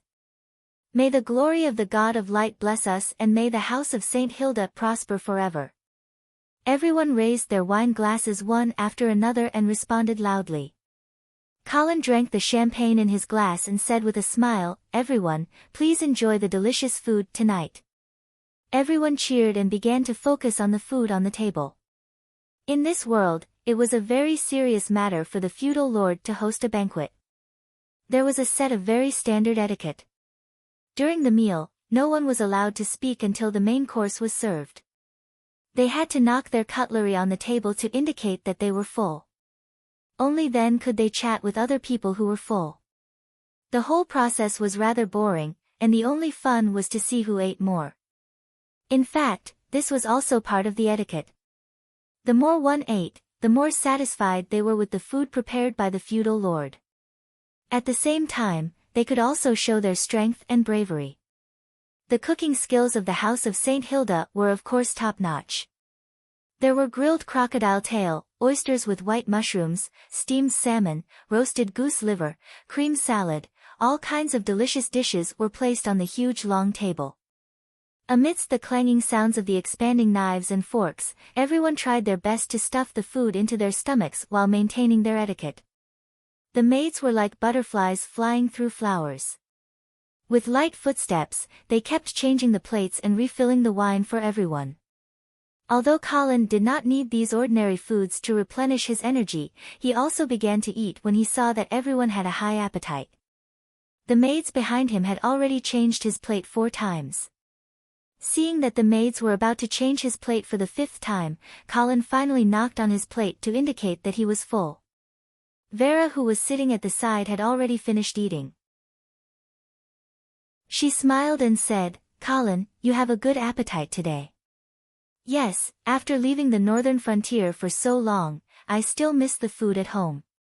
The Bishop Emeritus also knocked on his plate and put down his knife and fork. He asked, "Your Excellency, I heard that Bishop John of Swan City was killed by Lucien."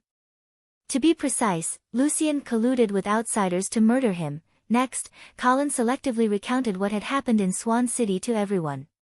Of course, he did not mention the Duke of St. Hilda, who had come back from the dead. He just used the word mysterious instead. Mr. Chang's reincarnation was too strange and difficult to explain clearly. Moreover, Colin and Mr. Chong had reached a secret agreement, so he didn't want to create unnecessary trouble and cause unnecessary trouble. Even though Colin had already hidden the most strange part, everyone was still shocked. Obviously, they did not expect that the Peak Warrior, the husband of Count Schultz, would do such a thing. May the light of the Lord shine on Bishop John and let his soul rest in peace. After listening to the story, the Bishop Emeritus lowered his head and prayed with a complicated expression. Looking at this scene, everyone also lowered their heads and prayed to express their condolences. Colin looked at the people who were praying with a complicated expression. If they knew that the Lord of Light could no longer hear their prayers and receive their power of faith, would they still be pious? After praying, everyone began to chat. Seeing that everyone had finished their main meal, the butler ordered the maids to serve dessert. Colin and Vera shared all kinds of things they had seen and heard during their trip to Imperial Dragon City, and the atmosphere gradually became relaxed and harmonious. However, Colin noticed that Joyce had been whispering in Princess Judy's ear, making Princess Judy giggle from time to time. This made Colin's expression change slightly. He was very curious. Did Joyce really hit it off with Princess Judy, or was he deliberately trying to get close to the princess under the guidance of someone else? If it was the latter, the candles on the long table gradually burned out, and the banquet came to an end. Vera stood up and announced the end of the banquet. She then held Colin's hand and walked out of the hall. However, Colin stopped at the entrance of the Knight's Hall. After waiting for Marquis Garcia to catch up with him, he smiled at Vera and said, "You can go back first. I want to talk to the Marquis for a while." "Okay." Vera smiled gently and then left. Marquis Garcia nodded at Colin and said, "Follow me to the study." "Okay."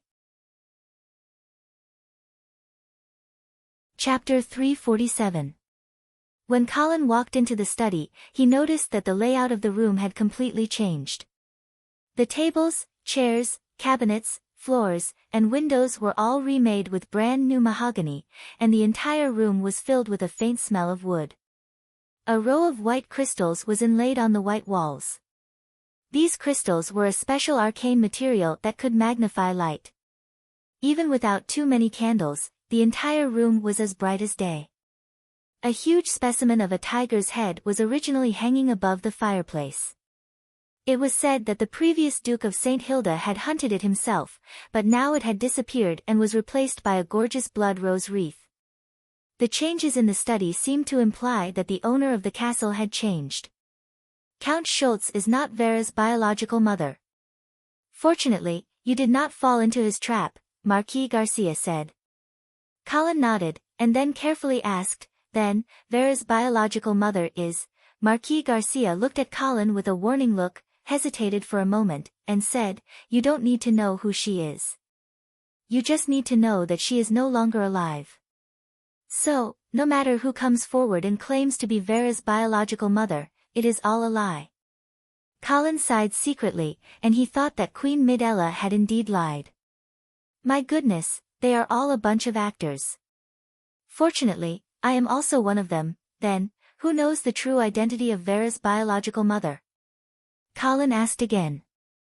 This was because he realized that Mr. Xing dared to let Count Schultz pretend to be Vera's biological mother, and he was confident that Marquis Garcia would not dare to expose them in public. Obviously, he knew the true identity of Vera's biological mother, and he knew that this identity should not be exposed. The question was, how did Mr. Xing find out? Colin could understand that Queen Midella knew about this matter. After all, they were brother and sister, and it was not surprising that she knew some of her brother's secrets. But Mr. Xing. Could it be that when he took over the body of the Duke of St. Hilda, he also obtained his memories? Why do you ask? Marquis Garcia looked at Colin with vigilant eyes. Colin had no choice but to tell him about how Mr. Feng might have possessed the body of the Duke of St. Hilda and how he had bewitched Count Schultz to impersonate Vera's biological mother. Of course, he did not tell her about the secret agreement he had made with a Johnny in the basement of the church. Marquis Garcia was silent for a long time, his expression constantly changing. In fact, Marquis Garcia knew that the body buried in the family tomb was not the real body of his brother. When Colin had brought him back from the eastern region, he had confessed to him. He could also understand the necessity of using a fake corpse to fool them under the circumstances at that time, so he didn't blame Colin too harshly.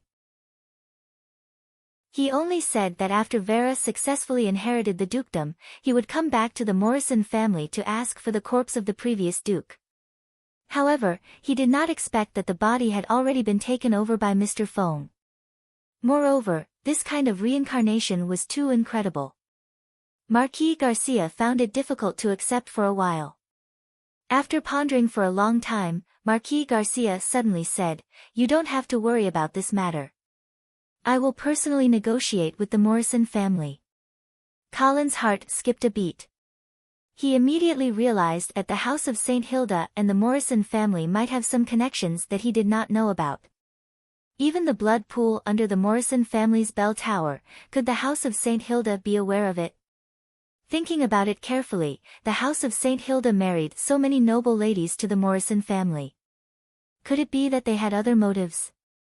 Thinking that so many innocent young ladies were unknowingly used as some kind of bloody research tool by the two families, Colin could not help but feel a chill in his heart. However, he also knew that this should involve some unspeakable secrets of the House of St. Hilda. Marquis Garcia obviously did not want him to have too much contact with them. In desperation, Colin nodded and then changed the topic. He told Marquis Vera that Pope Gregory had used magic on her when she was baptized. Marquis Garcia listened quietly and fell into silence again. After a long time, he asked, "Do you know what was the biggest disagreement between Ceres and me?" Colin was stunned. He then realized that the Ceres that Marquis Garcia mentioned was the name of the previous Duke of St. Hilda. It should be the direction of the development of the northern frontier, right? Colin recalled the various conflicts between the two brothers. The Duke wanted to capture the rich but weak eastern region, while you wanted to destroy the Troll Empire. Yes. Marquis Garcia nodded and his face was full of emotion. At this time last year, when we annihilated the 300,000 troll army in the sky ice field, Ceres could no longer hold back his determination to go to the east. For this reason, he did not hesitate to marry Vera to the half-elf kingdom.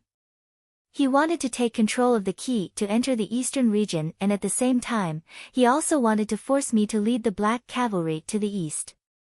Unfortunately, Mr. Syringe's conspiracy completely disrupted Ceres's plan. Colin was silent. He had personally experienced the matter of Vera marrying into the half-elf kingdom. At that time, he was complacent and thought that he had gained a great advantage. In fact, now that he thought about it, he was just an ignorant chess piece that went with the flow on the chessboard. Ceres wanted to enter the eastern region. In addition to coveting the richness of the eastern region, it was also instigated by the royal family. Marquis Garcia glanced at Colin and asked, "This time, when you went to Imperial Dragon City, Emperor Reinhardt and Empress Medela should have also tried to win you over, right?" Colin nodded and said, "Yes, they really want me to enter the eastern region and cut off the church's biggest support in the secular world." Marquis Garcia stared at Colin's eyes and asked, "What do you think?" Colin looked at Marquis Garcia's serious expression and changed his words. "I think that humans should not kill each other. This will give the other races an opportunity to take advantage of." Marquis Garcia's face showed a gratified smile as he nodded and said, "It's good that you understand. As a knight, the most important character is loyalty. I remember that when we were in Ice Stone City, I once asked you, what is loyalty?" Colin nodded and couldn't help but touch the blade of judgment at his waist. Scenes of the past gradually floated into his mind. Marquis Garcia continued, "Loyalty doesn't mean being loyal to a person, because people's hearts are unpredictable and easy to change. The only thing that is truly worthy of your unlimited loyalty is a certain belief." Belief? Colin mulled over Marquis Garcia's words and seemed to understand something in his heart. A knight's belief is to protect. Marquis Garcia's expression became incomparably sincere. "What I have done in my life is to protect the human race. This is my belief. No matter what happens, no matter where I am, I will always be loyal to it. At this point, Marquis Garcia heavily patted Colin's shoulder and said seriously, I hope that you can also find a belief that is worthy of your unlimited loyalty. Only in this way will you not be trapped in the endless struggle for power and profit, and lose yourself in the endless struggle for power and profit. Colin looked at Marquis Garcia's pure and fearless eyes and felt the weight on his shoulder. He suddenly understood why this Marquis had spent the first half of his life in the most difficult front lines of the northern frontier and saw the trolls as his lifelong enemy. So the enmity between him and his brother was because of this. Perhaps, this was a true knight, this was the guardian of the human race. For a moment, Marquis Garcia's stooped figure became tall and big in Colin's eyes. I understand, Colin said seriously. Marquis Garcia smiled faintly and said, I have always thought highly of you. Don't disappoint me. After saying this, he turned and walked out of the door. Colin suddenly opened his mouth and said, Marquis, I am going to implement Scholar Sonny's agricultural reform plan in the northern frontier. In addition, I am also going to borrow. Marquis Garcia waved his hand without looking back and interrupted, you don't need to tell me about these government affairs. You can do it as you see fit. After all, you are now the guardian of the northern frontier and Vera's husband. You are qualified and obligated to help her manage the northern frontier. Okay. Colin was secretly relieved. In fact, he did not want to be restrained by Marquis Garcia. Fortunately, the other party did not have such an intention. Then, Colin said, in addition, I will go to the half-elf kingdom to purchase food next month. I hope that you can help me in the northern frontier. Marquis Garcia turned his head with a mischievous smile on his face. Queen Aisha is about to give birth, right?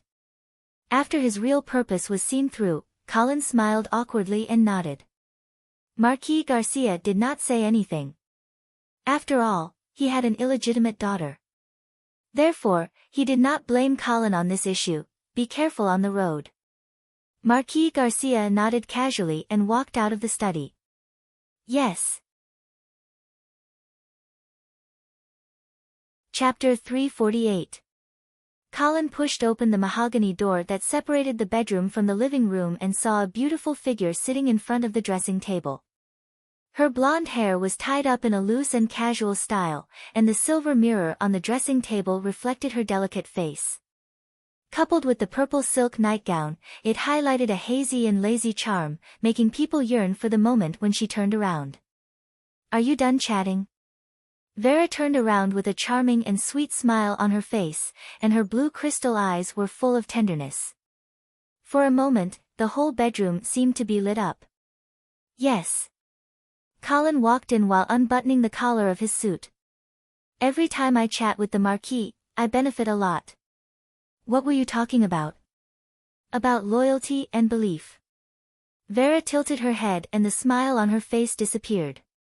When Colin saw this, he thought that she had misunderstood. So, he explained, it's not what you think. The Marquis is just sharing his own beliefs and his understanding of loyalty with me. He hopes that I can be inspired and find my own beliefs. Vera's expression eased a little, but she still looked at Colin seriously and said, in fact, I have always felt that my father's life is too tiring. Colin took off his coat and sat on the edge of the bed.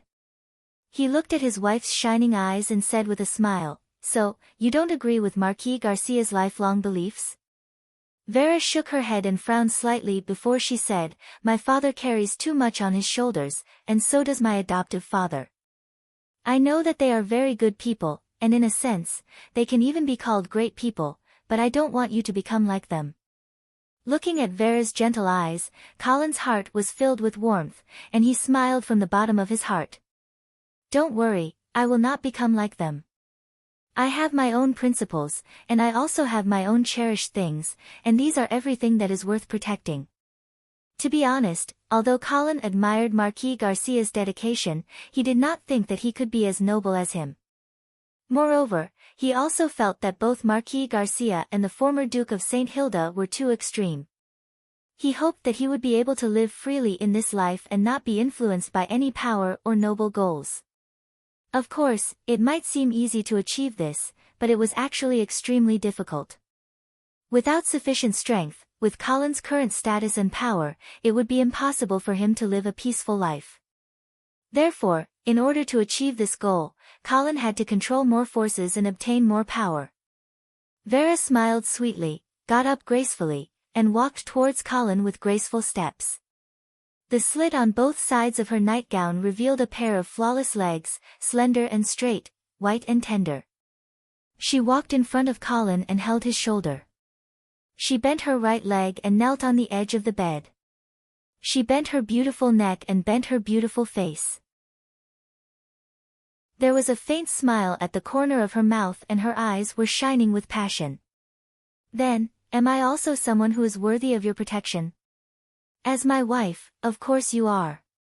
Colin said affirmatively as he held Vera's slender waist and felt the warmth and softness in his hands.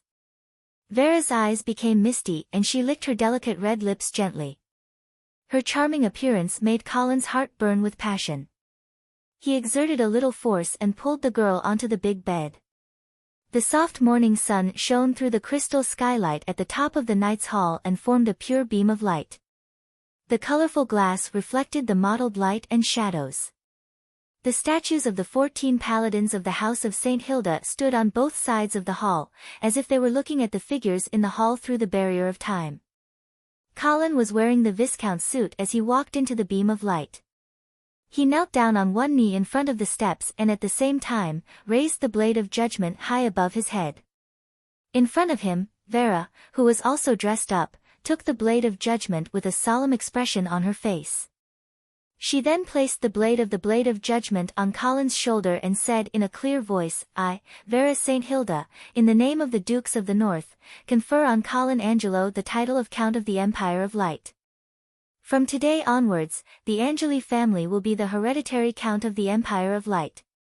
Colin clasped his left hand in front of his chest as he raised his head and looked into his wife's bright eyes. I, Colin Angelo, am willing to devote my loyalty to the respected Dukes of the North. I will protect my people with my life and repay the House of St. Hilda with my glory. I will not let you down. Vera then handed the sword back to Colin before she took out the Count's seal and suit from the servant beside her and gave them to Colin. At this point, the Angeli family's Count conferring ceremony was officially over. The hall was immediately filled with enthusiastic cheers and applause. Although the nobles who came to watch the ceremony were inevitably jealous of this young Count of the Empire, no one dared to be unconvinced. Not to mention that Colin was the husband of the Dukes of the North and the guardian of the northern frontier, just based on his outstanding military achievements in the Northern Frontier Rebellion, he was worthy of the title of Count. No one could deny that in the short span of 2 years, this once obscure baron's son had leaped to become one of the most important figures in the northern region, and even in the empire. Archbishop Akani, who was wearing a white priest's robe, came in front of Colin and drew a holy emblem on her chest. She then revealed a pure and kind smile and said, May the supreme God of light guide you on your path. Praise the God of light. The two of them looked at each other and perhaps only the two of them could understand the deep meaning in their eyes.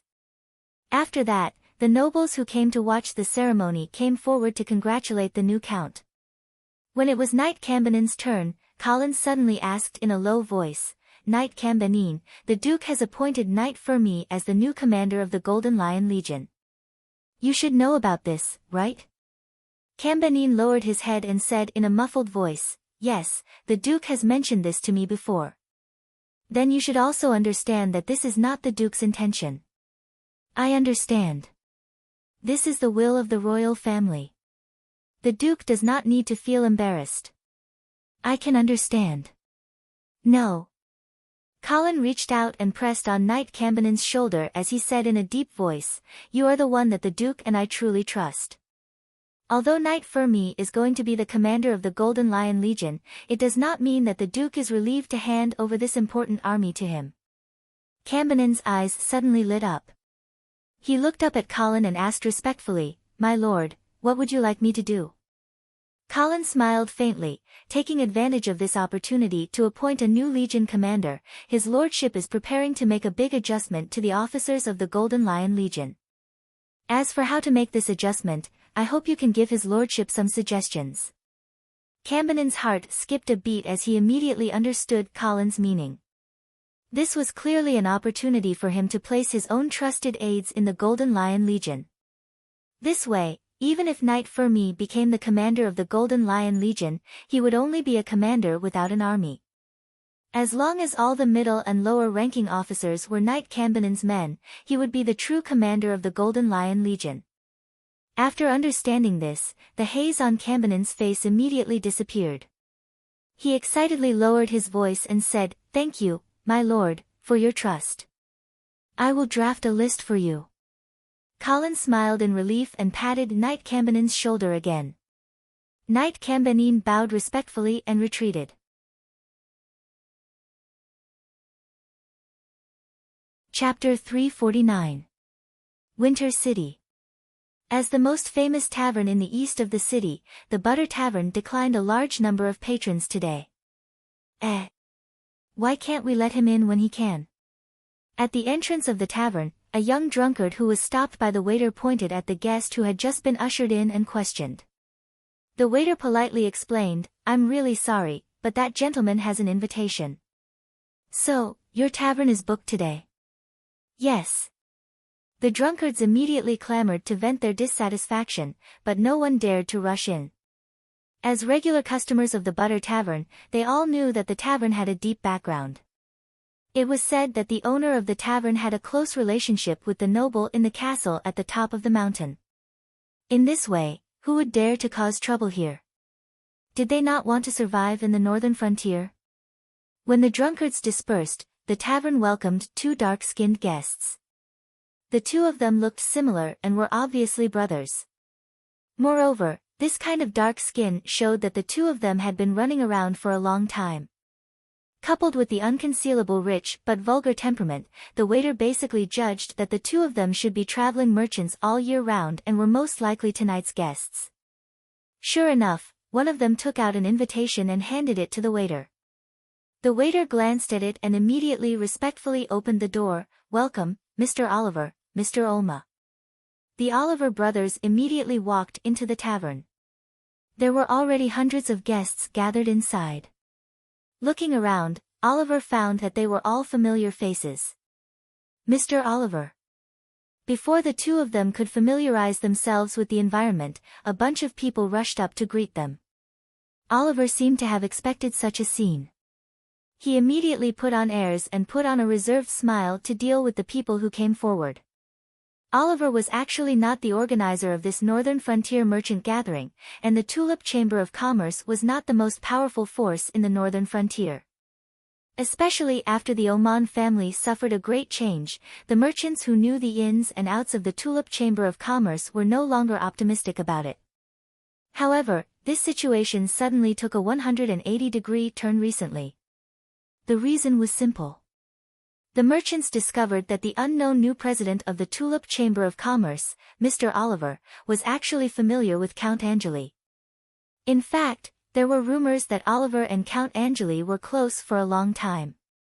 But recently, Count Angeli deliberately sent a message to the merchants in the northern frontier through Oliver.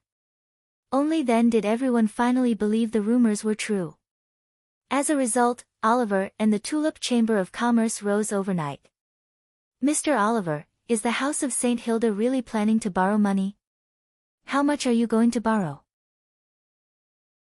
"Mr. Oliver, will Count Angeli go to Silver Moon City this year to purchase food?" Oliver asked. "Mr. Oliver, can we ask Count Angeli to increase the tax exemption for the giant demon empire?" Mr. Oliver, all sorts of questions came at him, and Oliver didn't know how to answer for a moment. He could only put on a polite smile on his chubby face and pretend that he didn't hear the crowd's questions clearly. He just kept shaking hands with the merchants around him and greeting them. Ding ding. In front of the bar, a middle-aged man with a big belly knocked on the goblet in his hand. He waited for everyone to focus on him before he said in a clear voice, "Everyone, your enthusiasm is scaring Mr. Oliver, so please restrain yourself." Only then did the crowd around Oliver disperse with a smile. To be able to make so many merchants so obedient, this middle-aged man obviously had an extraordinary identity. "Mr. Arnold." Oliver took a few quick steps to the front of the bar and shook hands with the man. "Thank you for inviting us to this event." This Mr. Arnold was the organizer of this merchant gathering and the owner of this butter bar. Of course, his more prominent identity was the president of the Northern Wind Chamber of Commerce. This Northern Wind Chamber of Commerce had always had a close relationship with the House of St. Hilda. There were even rumors that this Chamber of Commerce was actually funded and established by the House of St. Hilda. Arnold was just a white glove that was pushed to the front of the stage. Over the years, Arnold had used the name of the House of St. Hilda to call the wind and summon the rain in the Northern Frontier's business world. Now that he was establishing the Northern Frontier Merchant Union, Arnold naturally had hundreds of people responding to his call. Almost all the merchants in the Northern Frontier were present. "Mr. Oliver, Mr. Olma, it is my honor to be able to attend this event. Please take a seat and have a taste of the champagne that I have treasured for many years. Our meeting will begin soon."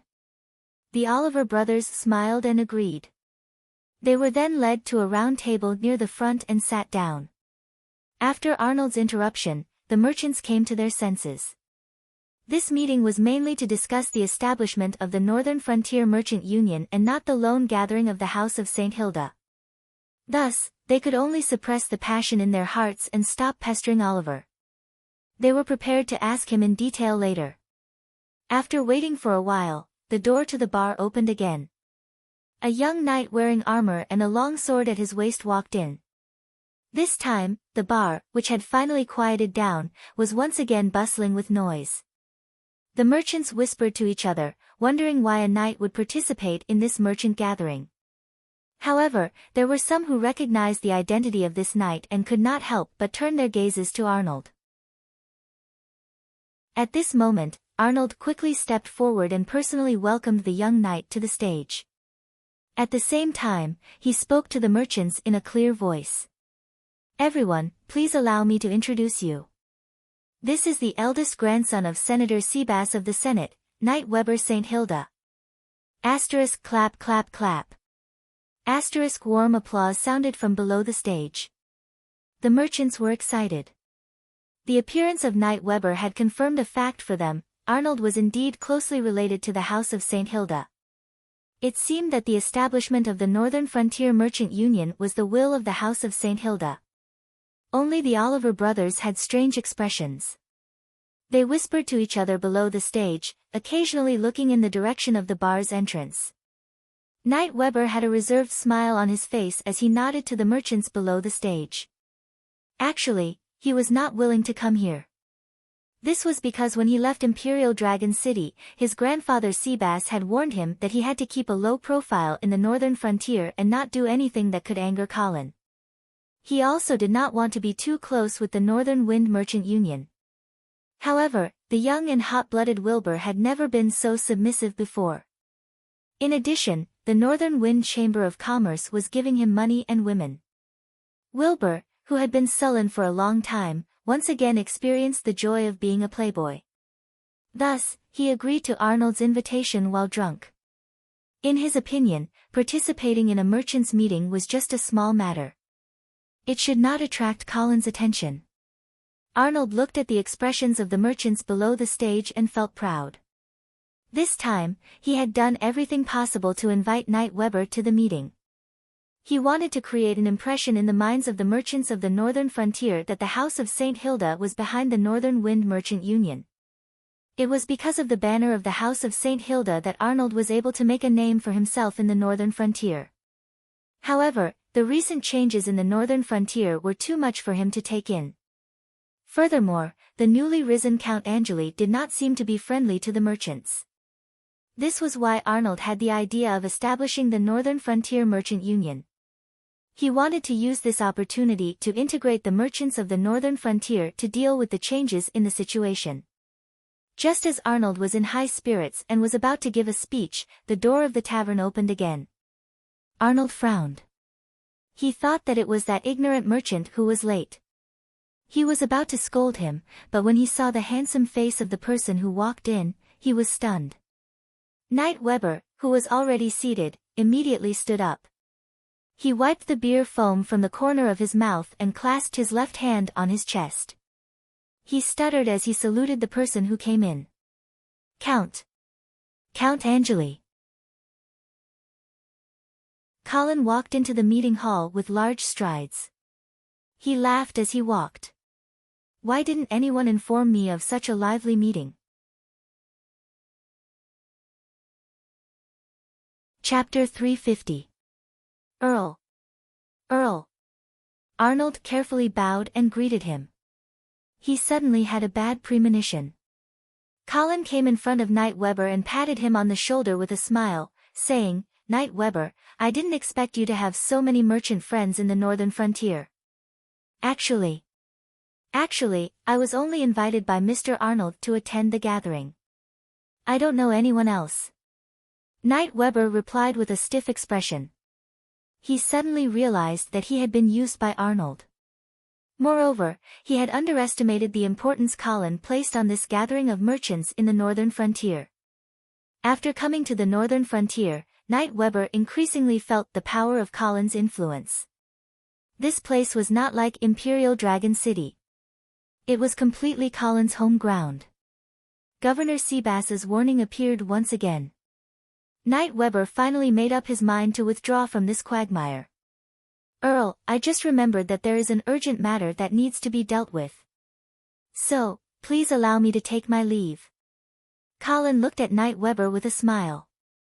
Seeing that the other party was afraid, he could not help but feel a little regretful. However, he did not make things difficult for the other party. Instead, he nodded. Knight Weber felt as if he had been pardoned. He did not look at Arnold, who wanted to say something but was hesitating. He hurriedly left. The atmosphere in the tavern suddenly changed. The merchants saw some clues from Knight Weber's miserable escape. They immediately realized that Arnold did not really obtain the support of the House of St. Hilda. At least, the true ruler of the House of St. Hilda, Earl Angeli, was not on Arnold's side. Arnold's heart was in a mess. He did not know what to do. In fact, it was not that he did not consider Colin's attitude. As a merchant who had been in the northern frontier business for decades, Arnold naturally knew the changes in the northern frontier like the back of his hand. Colin's rapid rise caught many people off guard, but Arnold had long noticed this new noble of the northern frontier who was highly appreciated by the Duke of St. Hilda and Marquis Garcia. It was just that Colin had unwittingly stood on the opposite side of the northern frontier merchants due to the Troll Empire's terms of trade and the suppression of food prices. Arnold had also gritted his teeth at Colin for a while, hating him for cutting off his source of income. However, after Vera succeeded in inheriting the Dukes of the North, especially after Governor Seabass bowed his head and admitted defeat, Arnold had no choice but to accept reality and take the initiative to get closer to Colin. First, he sent an expensive enchanted armor to Colin through Senator Seabass as a way to test him. The results were pretty good. Colin received the armor and wore it many times in public. As a result, Arnold let down his guard and thought that Colin had no ill intentions towards the Northern Wind Chamber of Commerce. Who would have thought that the other party would suddenly turn up today without an invitation, and with a menacing look on his face? This time, Arnold was caught off guard. Mr. Arnold. At this time, Colin turned around and smiled at Arnold, who was standing stiffly at the side. I hope you don't mind that I came uninvited this time. Of course not. It is my honor to have you at the butter bar. Arnold felt bitter in his heart, but he could only pretend to be flattered on the surface. Colin smiled faintly and said, Actually, I'm only here to say a few things. I'll leave after I'm done. I won't disturb your gathering. Okay, please speak. Arnold had no choice but to sit down obediently and pass the podium to Colin. Of course, Colin would not be courteous and said loudly, "Everyone, I believe that you have already heard the news from Oliver. The House of St. Hilda is prepared to collect food from all of you by means of loans. I know that you have hoarded a large amount of food and are prepared to take advantage of the rising food prices during this famine to make a fortune. To be honest, I was prepared to collect these food for free." As soon as he said this, the whole place was in an uproar. But immediately, the merchants shut their mouths under Colin's cold gaze. They knew that if they really angered this person in front of them, collecting food for free would really happen.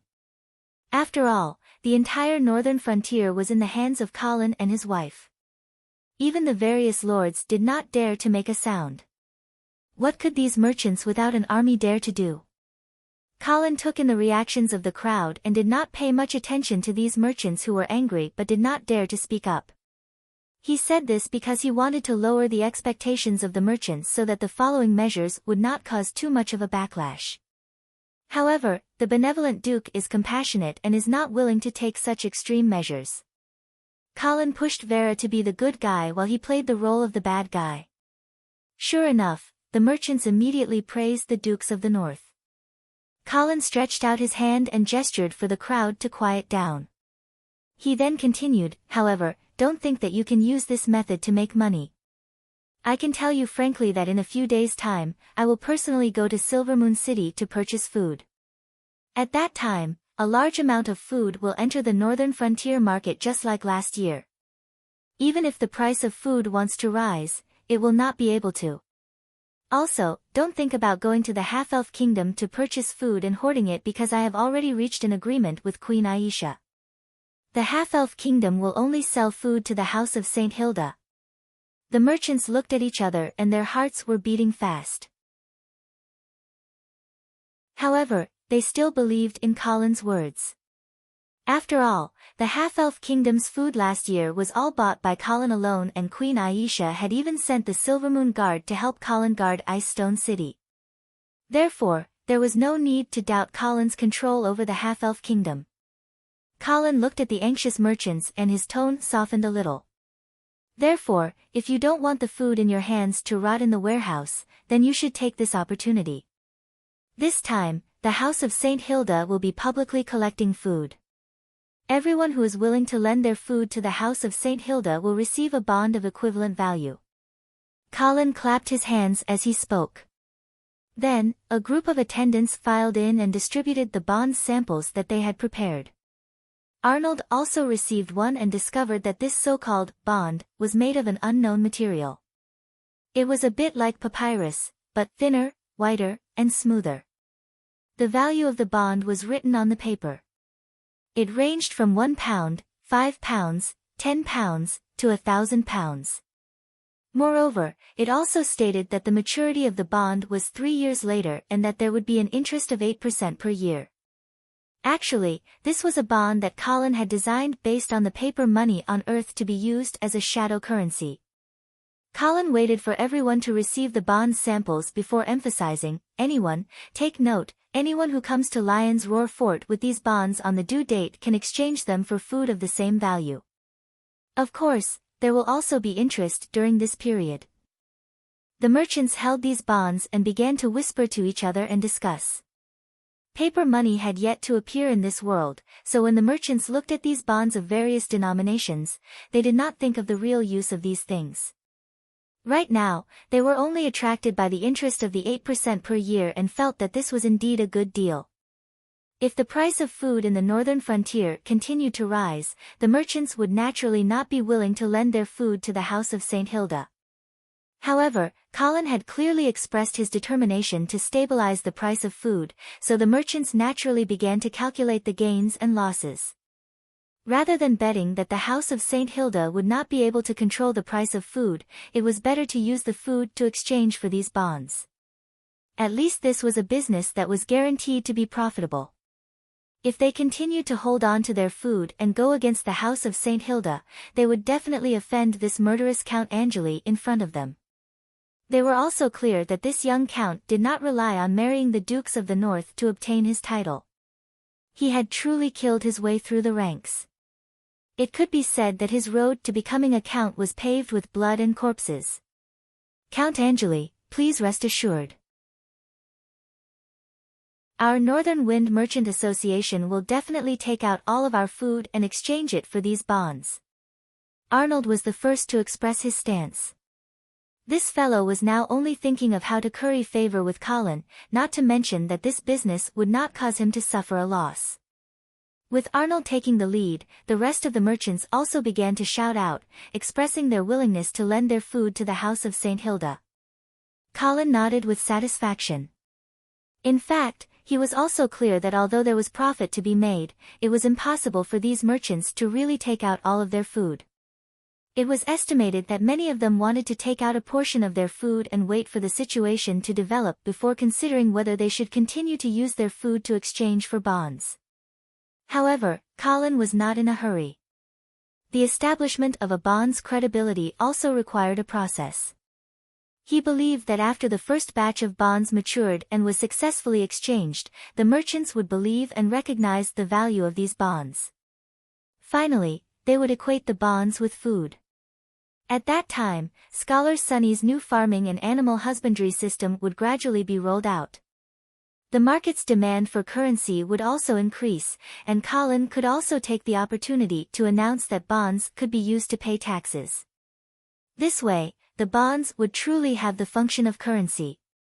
Moreover, the merchants would gradually discover that these paper bonds were actually more convenient to carry around and trade. Thus, they would be more willing to accept bonds as a substitute currency. In this way, the House of St. Hilda would have the actual right to mint money. Perhaps the imperial family would gradually react, but by that time, the northern frontier would have been completely developed. Colin would not have to worry about the imperial family's questioning. Thinking of this, Colin's mood became more and more carefree. He spoke again, "Thank you for everyone's support. Now, I'll talk about the second matter." He looked around and finally stopped his gaze on Arnold's face. He said with a smile, "Don't worry." He smiled and said, "I'm preparing to establish a Northern Frontier Foreign Trade Company. If everyone is willing, they can invest in it." Chapter 351. The Northern Frontier Foreign Trade Company.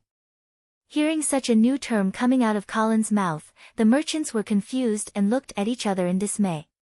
Arnold, who was being stared at by Colin, suddenly felt an inexplicable sense of panic.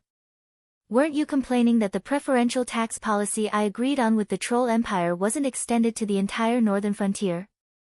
Faced with Colin's questioning, the group of merchants immediately shook their heads like a rattle drum, expressing that they had absolutely no complaints. Colin smiled faintly, not intending to pursue the matter.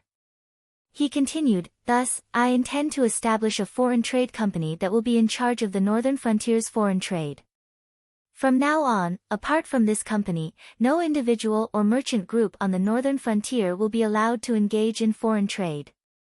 Colin's words were like poking a hornet's nest, causing the entire venue to become restless. "Count, are you joking?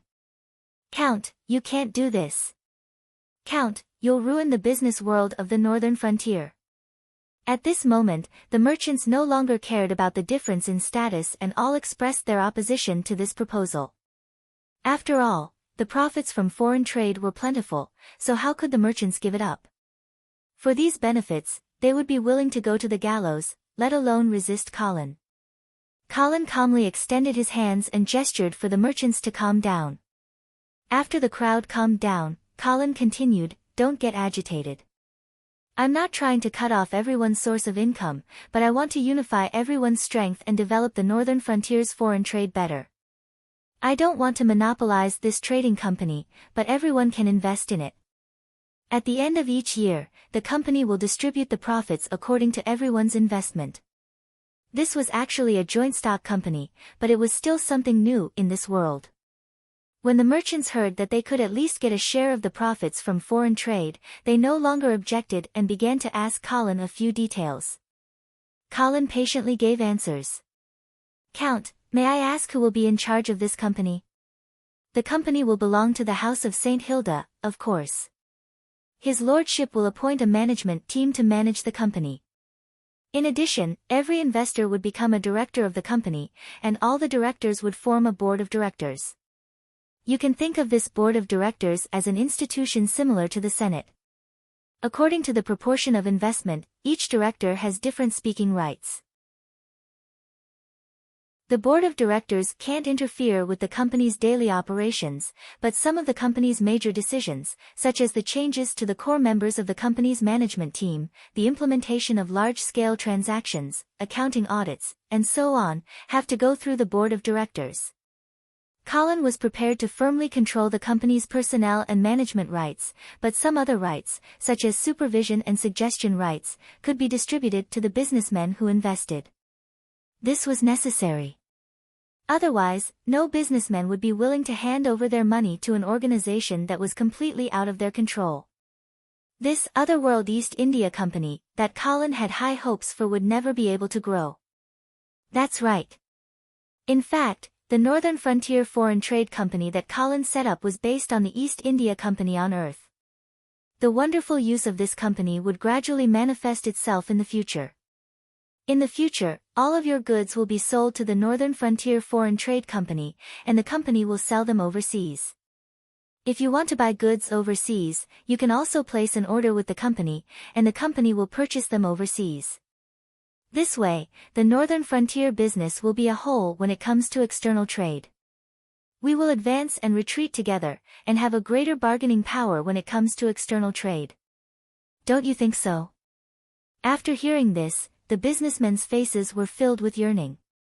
They also began to realize that this novel company would become a giant in the business world of the Northern Frontier, and every businessman would be under the protection of this giant's wings. This would definitely be much better than fighting alone.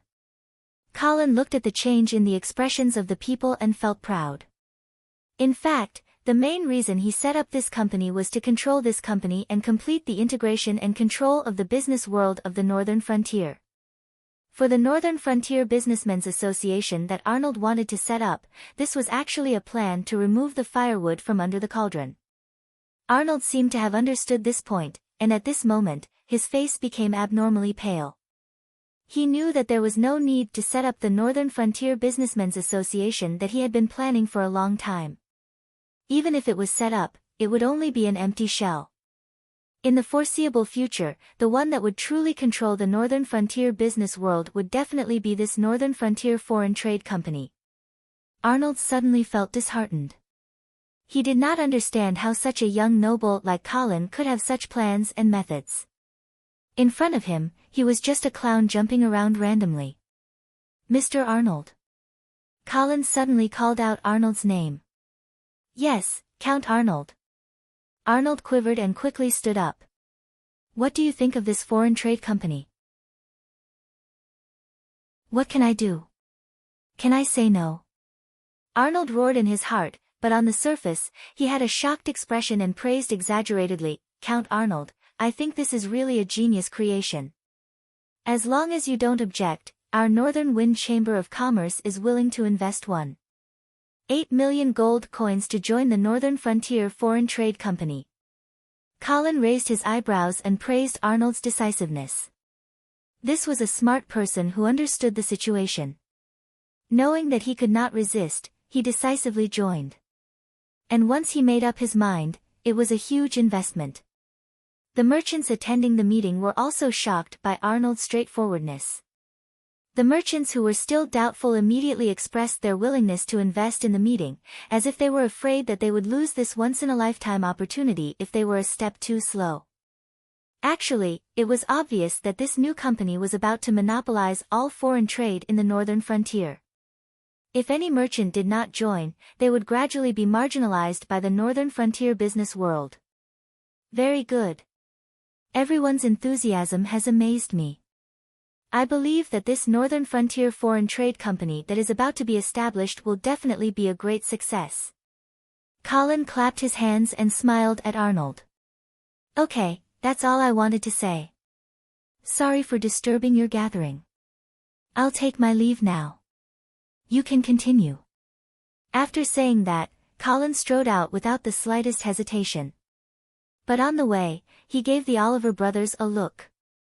The Oliver brothers immediately understood and stood up to bid farewell to the crowd. They chased after Colin's back and ran out of the tavern, leaving behind the envious merchants.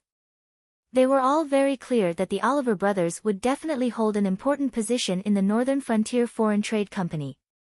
Many people had already begun to secretly plan to build a good relationship with the Oliver brothers. Perhaps in the future, they would also be able to obtain a position in the company.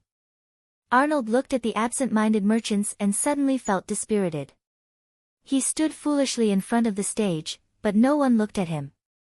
No one even asked if the Northern Frontier Merchants Association was still going to be established.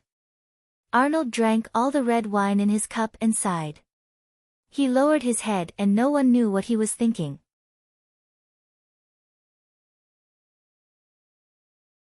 Chapter 352.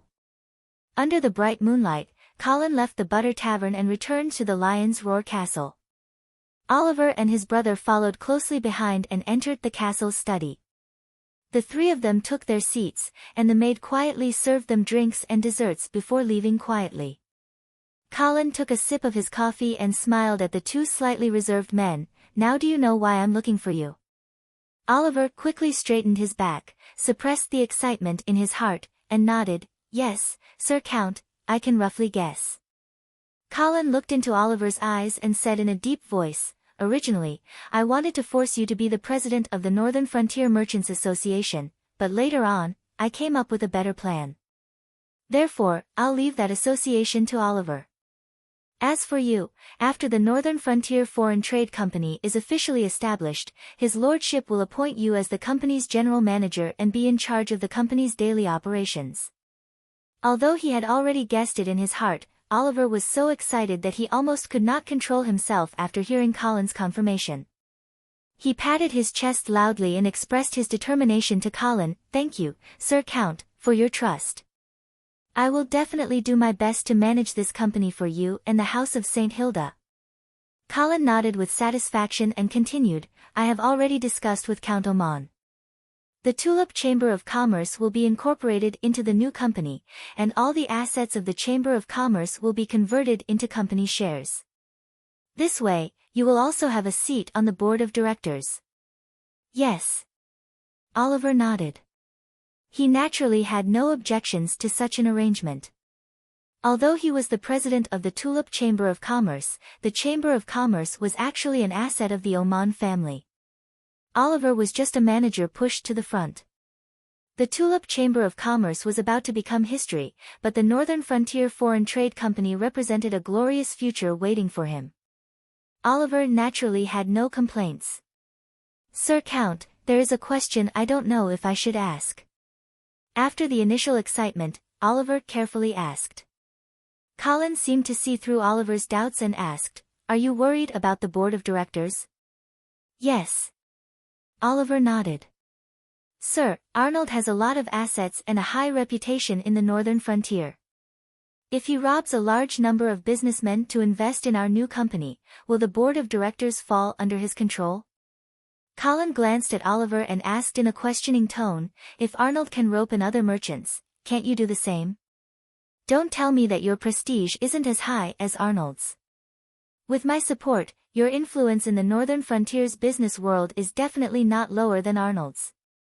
What's more, you also have the right to make suggestions for the management team of the new company. If you make good use of this, you will definitely be able to attract a large number of Northern Frontier businessmen. If you can let Arnold control the board of directors like this, then you deserve to be held back by him in the future." When Oliver heard this, he hurriedly declared loudly, "Lord Count, please rest assured. I will definitely make good use of the new company's management team and rope in a group of powerful Northern Frontier businessmen. I will definitely not let the board of directors fall into Arnold's hands." Colin's expression softened slightly as he encouraged, "Don't worry and do it boldly.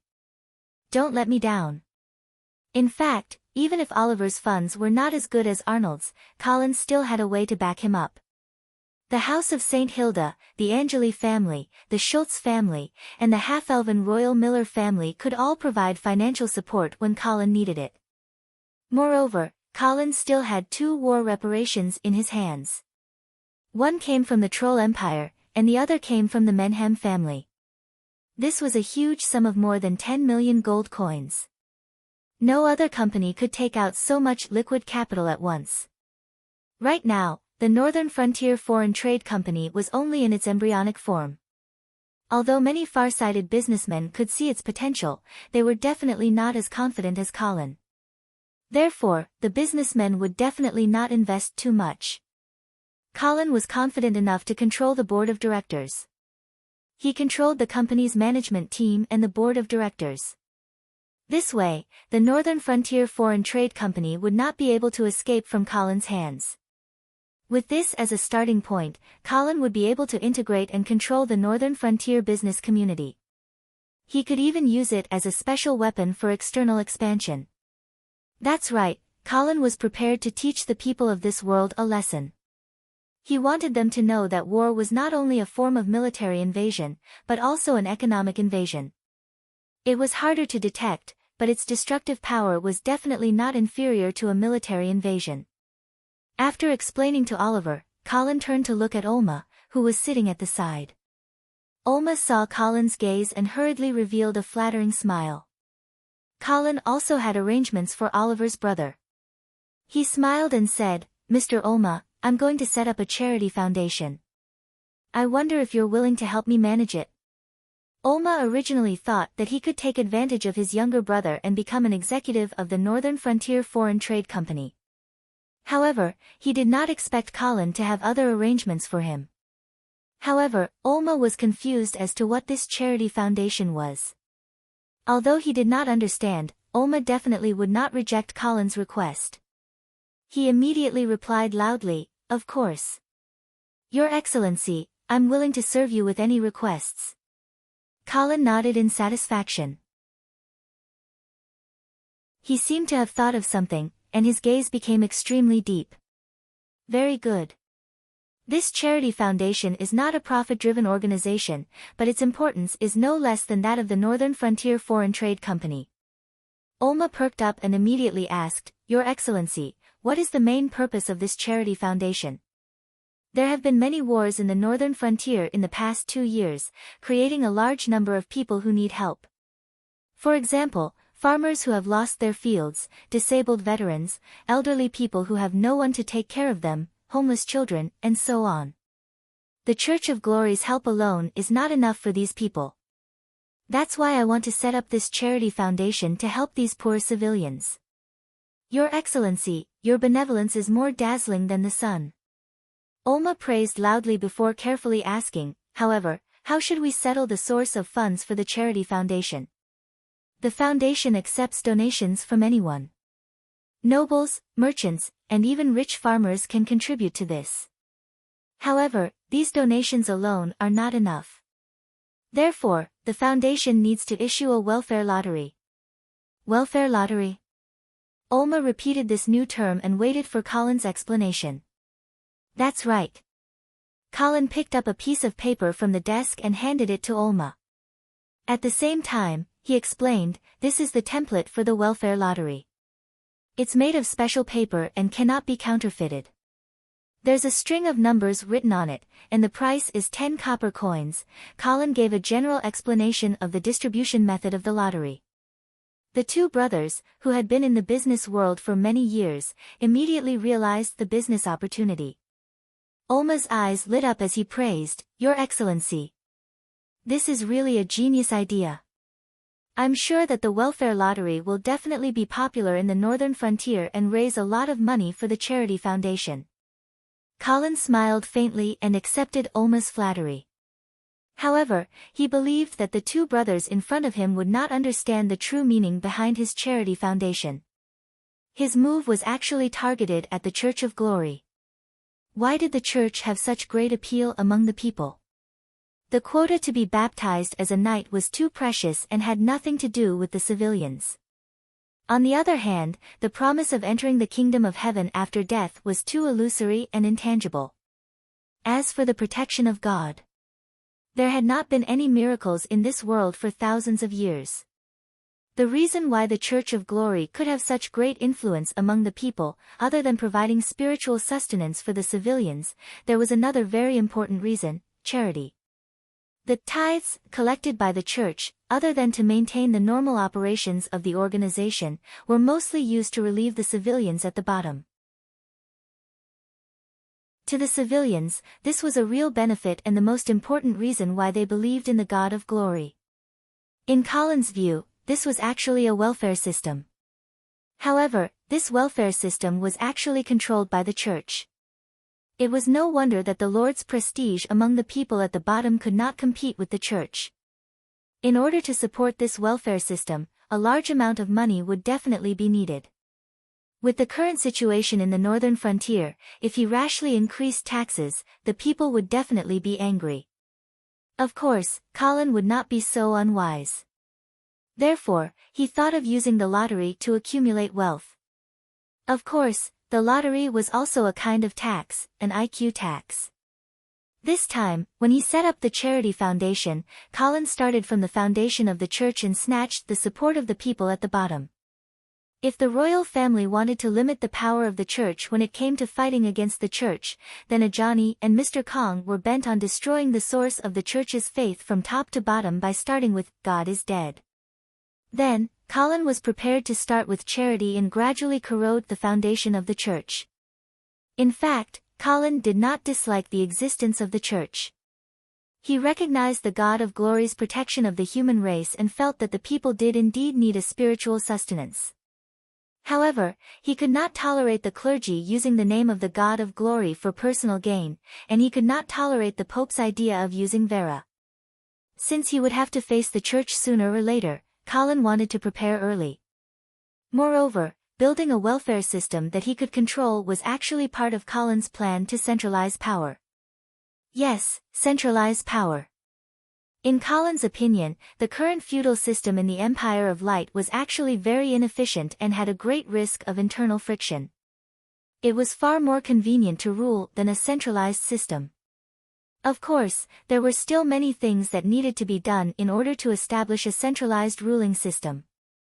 Colin was currently laying some foundation. Colin would certainly not talk about these things with the two businessmen. Even Vera would not know that Colin had such a crazy idea in his mind. Well, you can go and prepare yourselves. Let me know if you need anything. Yes, Earl. Chapter 353. At the Butter Tavern. The merchants had left, leaving Arnold alone in his seat as he downed cup after cup of wine. This gathering, which Arnold had high hopes for, could be said to be a complete failure.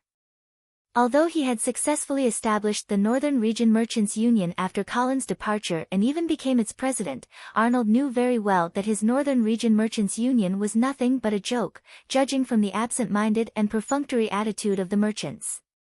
Fear, confusion, anger, and unwillingness, various emotions flashed across his face. This merchant who had once commanded the winds and rains of the northern frontier was now exuding an indescribable desolation.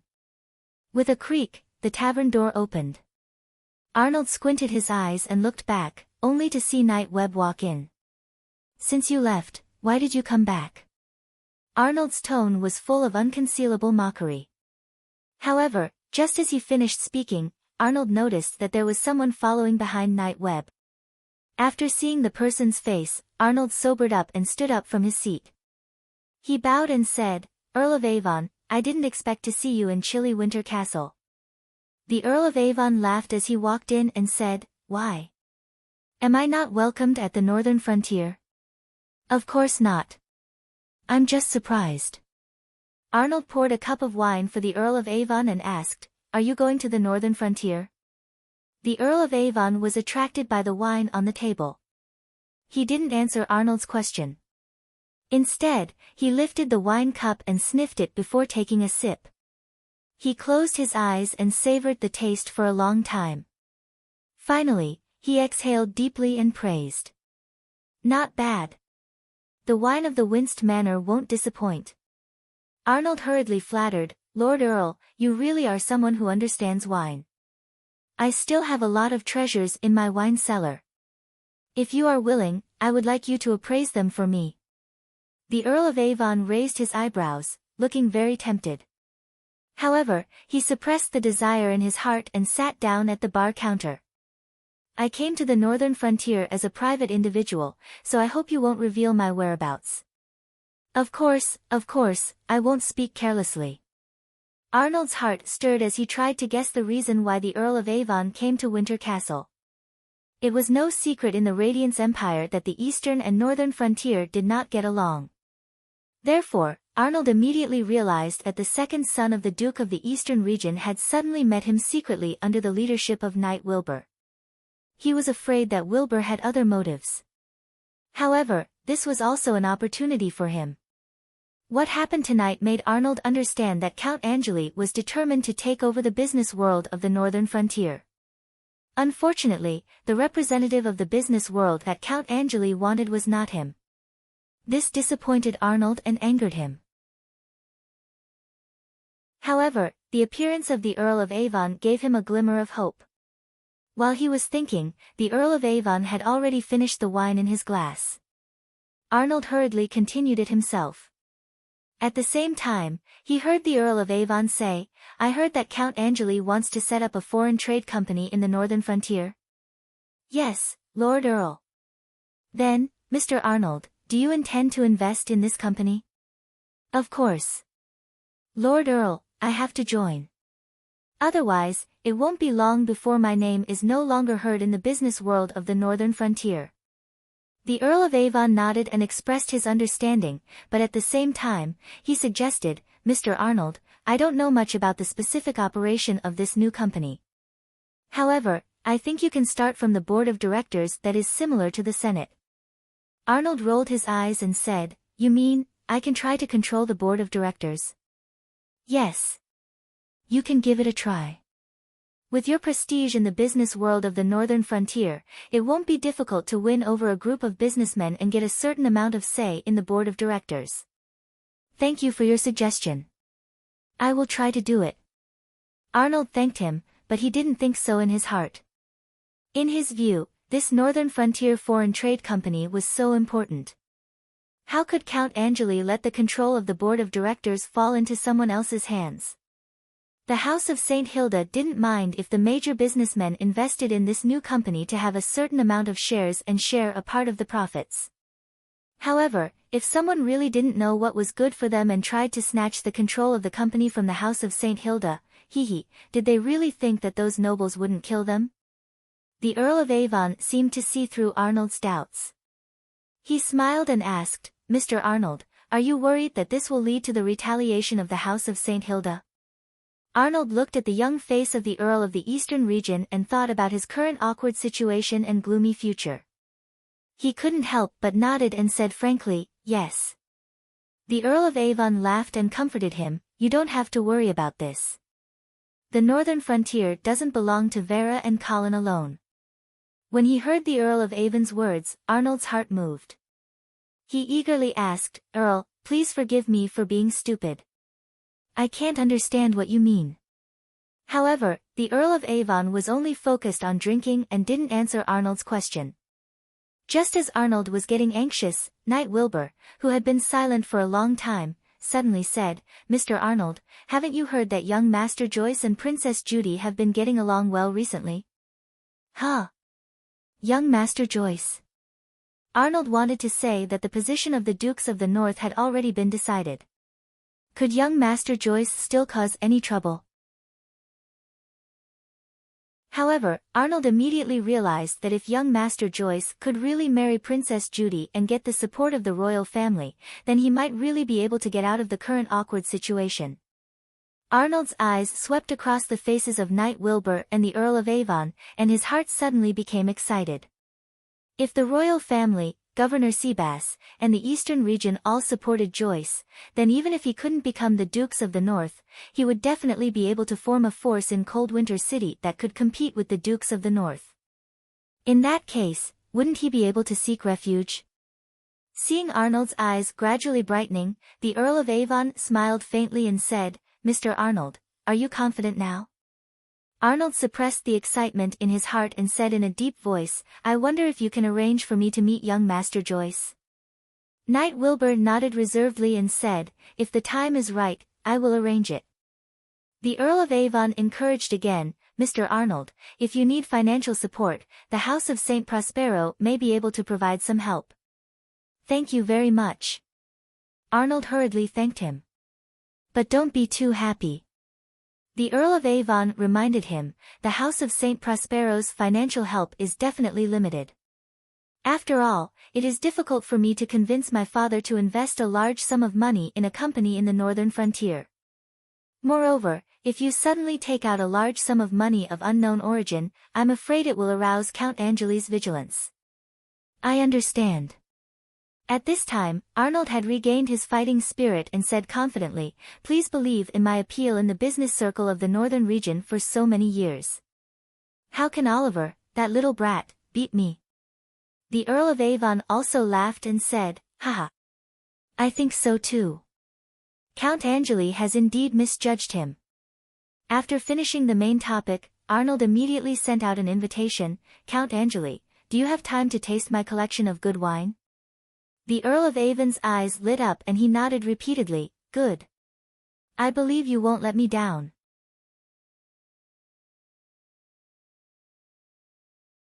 Chapter 354. At the beginning of September, the weather in Winter Castle was already a little cold. The early autumn breeze swept across the lush green plains, bringing with it a hint of bleakness. Winter Castle was actually a place with mountains and water, but this water area was not in the city, but outside the city. Therefore, it could barely be described as a crouching tiger and coiling dragon. Colin left Winter Dungeon and traveled south for about 10 kilometers before he saw Agate Lake. A gentle breeze passed over the Agate Lake, stirring up layers of ripples. Carps of various colors were swimming freely in the lake, but they were immediately frightened by the sound of horse hooves by the lakeside. They scattered and disappeared into the bottom of the lake. After walking along the lake for a while, the outline of a manor appeared in front of them. Colin did not speed up. Instead, he leisurely admired the scenery by the lake. Not long after, the group entered the manor of the House of St. Hilda by Agate Lake. Colin asked the servant who was leading the horse, "Where are the two princes?" "Earl, the two princes are learning horsemanship at the racecourse." Colin nodded, turned the horse around, and rode towards the racecourse. Actually, as the teacher of Prince Harrison and Princess Judy, Colin should be the one teaching them horsemanship. However, Colin was too busy to have the time. Therefore, he let the instructor of the House of St. Hilda do it for him. At least in Colin's opinion, the instructor of the House of St. Hilda was actually more suitable than him to teach the two princes. When he arrived at the racecourse, Colin saw a few thin but vigorous figures galloping on the grass from afar. Colin sat down in the pavilion, and the young maidservant hurriedly served him freshly squeezed orange juice and a small plate of ice. It was the end of summer. Although it was already cold, outdoor sports were still hot and stuffy. Colin poured the ice into the cup and sipped it. "Teacher." The two princes also noticed Colin's arrival and waved at him from afar. Colin smiled and waved back at them. However, he noticed that other than the instructor, Prince Harrison, and Princess Judy, there was another one in the racecourse, Joyce. He immediately narrowed his eyes. Seeing that Colin had arrived, the instructor tactfully ended today's lesson as soon as possible. The three princes jogged to the pavilion and bowed to Colin. Joyce was the last to arrive. He looked at Colin somewhat evasively. Colin looked down on his guilty conscience. To be honest, among the three sons of the previous Duke of St. Hilda, Colin had the deepest impression of Charles. Originally, he also appreciated the eldest son of the Duke the most. Unfortunately, because of his resentment towards his father, he actually wanted to collude with the trolls and betray the northern frontier. In the end, he was seen through by Colin and turned into a blood slave.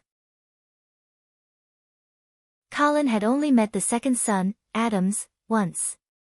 However, at that time, Adams had directly received a boxed lunch. Therefore, Colin did not have much of an impression of him. As for the youngest son, Joyce, Colin now felt that it was more and more difficult for this kid to become a great person. This was not because Joyce had tried to compete with Vera for the position of the Dukes of the North. Colin was afraid of him and deliberately looked down on him. It was because this kid's performance was really not smart enough in Colin's opinion. What was Joyce trying to do by pursuing Princess Judy so eagerly? Did he really think that if he married Princess Judy, he would be able to change his life? Moreover, he did it so obviously and without any concealment. Did he really think that Colin was blind? In fact, if Joyce could honestly stay in the Lion's Roar castle and eat and play, Colin was willing to give him a plain and stable life for Vera's sake. However, if he was not willing to be stable and wanted to jump around randomly, then he could not blame Colin for being ruthless. "Teacher, you are really incompetent." Judy's clear and slightly spoiled voice pulled Colin back to reality. The Empire's princess was wearing a tight suit that was convenient for riding a horse today. Her soft hair was tied into a ponytail, and when she trotted over, it was very cute. "How am I incompetent?" Colin lazily leaned on the recliner and asked with a smile. "You don't teach us equestrian skills personally. Didn't I find a more suitable instructor for you guys? Everyone has their own strengths, and I can't teach you everything." "Then what are you really good at?" I'm good at beating bad guys." "Beating bad guys?" Princess Judy took the towel handed by the maid and was stunned for a moment. Then she smiled and shouted, "Then I also want to learn how to beat bad guys from you." Colin glanced at Judy, who had thin arms and legs, and deliberately made a disdainful look, and said, "You'd better take a bath first and change your clothes." The little girl snorted, but still ran to take a bath obediently. "Earl, then I will also take my leave first." Joyce immediately opened his mouth and said. Colin glanced at him lightly and nodded, "Okay." When only Prince Harrison was left in the pavilion, Colin asked with a smile, "Why don't you take a bath?"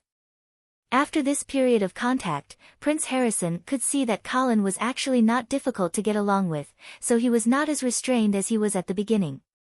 "Teacher, I recently saw that the Bloody Cavalry is reorganizing their armaments. Are you going to battle again?" Colin drank the cold and refreshing orange juice, shook his head, and said, "Not really. I'm going to the Half-Elf Kingdom, and the Bloody Cavalry will be the escort mission." "So, teacher, are you here to say goodbye to us this time?" "Yes." Harrison was shocked, and then he plucked up his courage and asked, "Teacher, can you take me with you?" Colin wanted to refuse, but looking at Harrison's eager eyes, he smiled and said, "If you can guess what I'm going to do, I'll take you with me." Prince Harrison scratched his head and pondered for a moment. Suddenly he had an idea, and said, "You are going to beat bad guys." Colin laughed and said, "Do you know what a bad guy is?" "Of course I know. As long as they are a threat to us, they are all bad guys." Prince Harrison clenched his fists and responded rather domineeringly. Colin looked at this prince with a smile, and asked, "Then do you think there are bad guys in this agate manor?" Prince Harrison seemed to be a little hesitant, but he still nodded and said, "Yes." "Who?" "Joyce." Colin narrowed his eyes and looked at Harrison carefully. Unconsciously, Colin's mouth slightly curved, and he asked again, "Why is he a bad guy?" "Because he wants to get something that doesn't belong to him." Colin put down the mug in his hand and sat up straight. This prince of the Empire finally aroused his interest. So, he reached out to hold Harrison's shoulder, stared into his eyes with bright eyes, and asked in a deep voice, "Well, since you think Joyce is a bad guy, then tell me, what should I do?" Prince Harrison trembled slightly under Colin's deep eyes, but deep in his heart, there was a strong impulse trying to break out of the shell. He knew that this was his teacher's test for him. Therefore, the young imperial prince growled in a childish voice, "Don't worry. Bad guys deserve to be punished." The smile on Colin's face became even brighter. He reached out to pinch Prince Harrison's shoulder and said in a bewitching tone, "Very well. Then let me see what you are capable of." Prince Harrison pursed his lips and nodded vigorously. "Teacher, I won't let you down." After saying that, Prince Harrison bowed and ran off. Colin looked at the other's departing figure, his eyes shining. He really wanted to see what this prince was capable of. If he was to his liking, perhaps Colin would be willing to sincerely accept this student.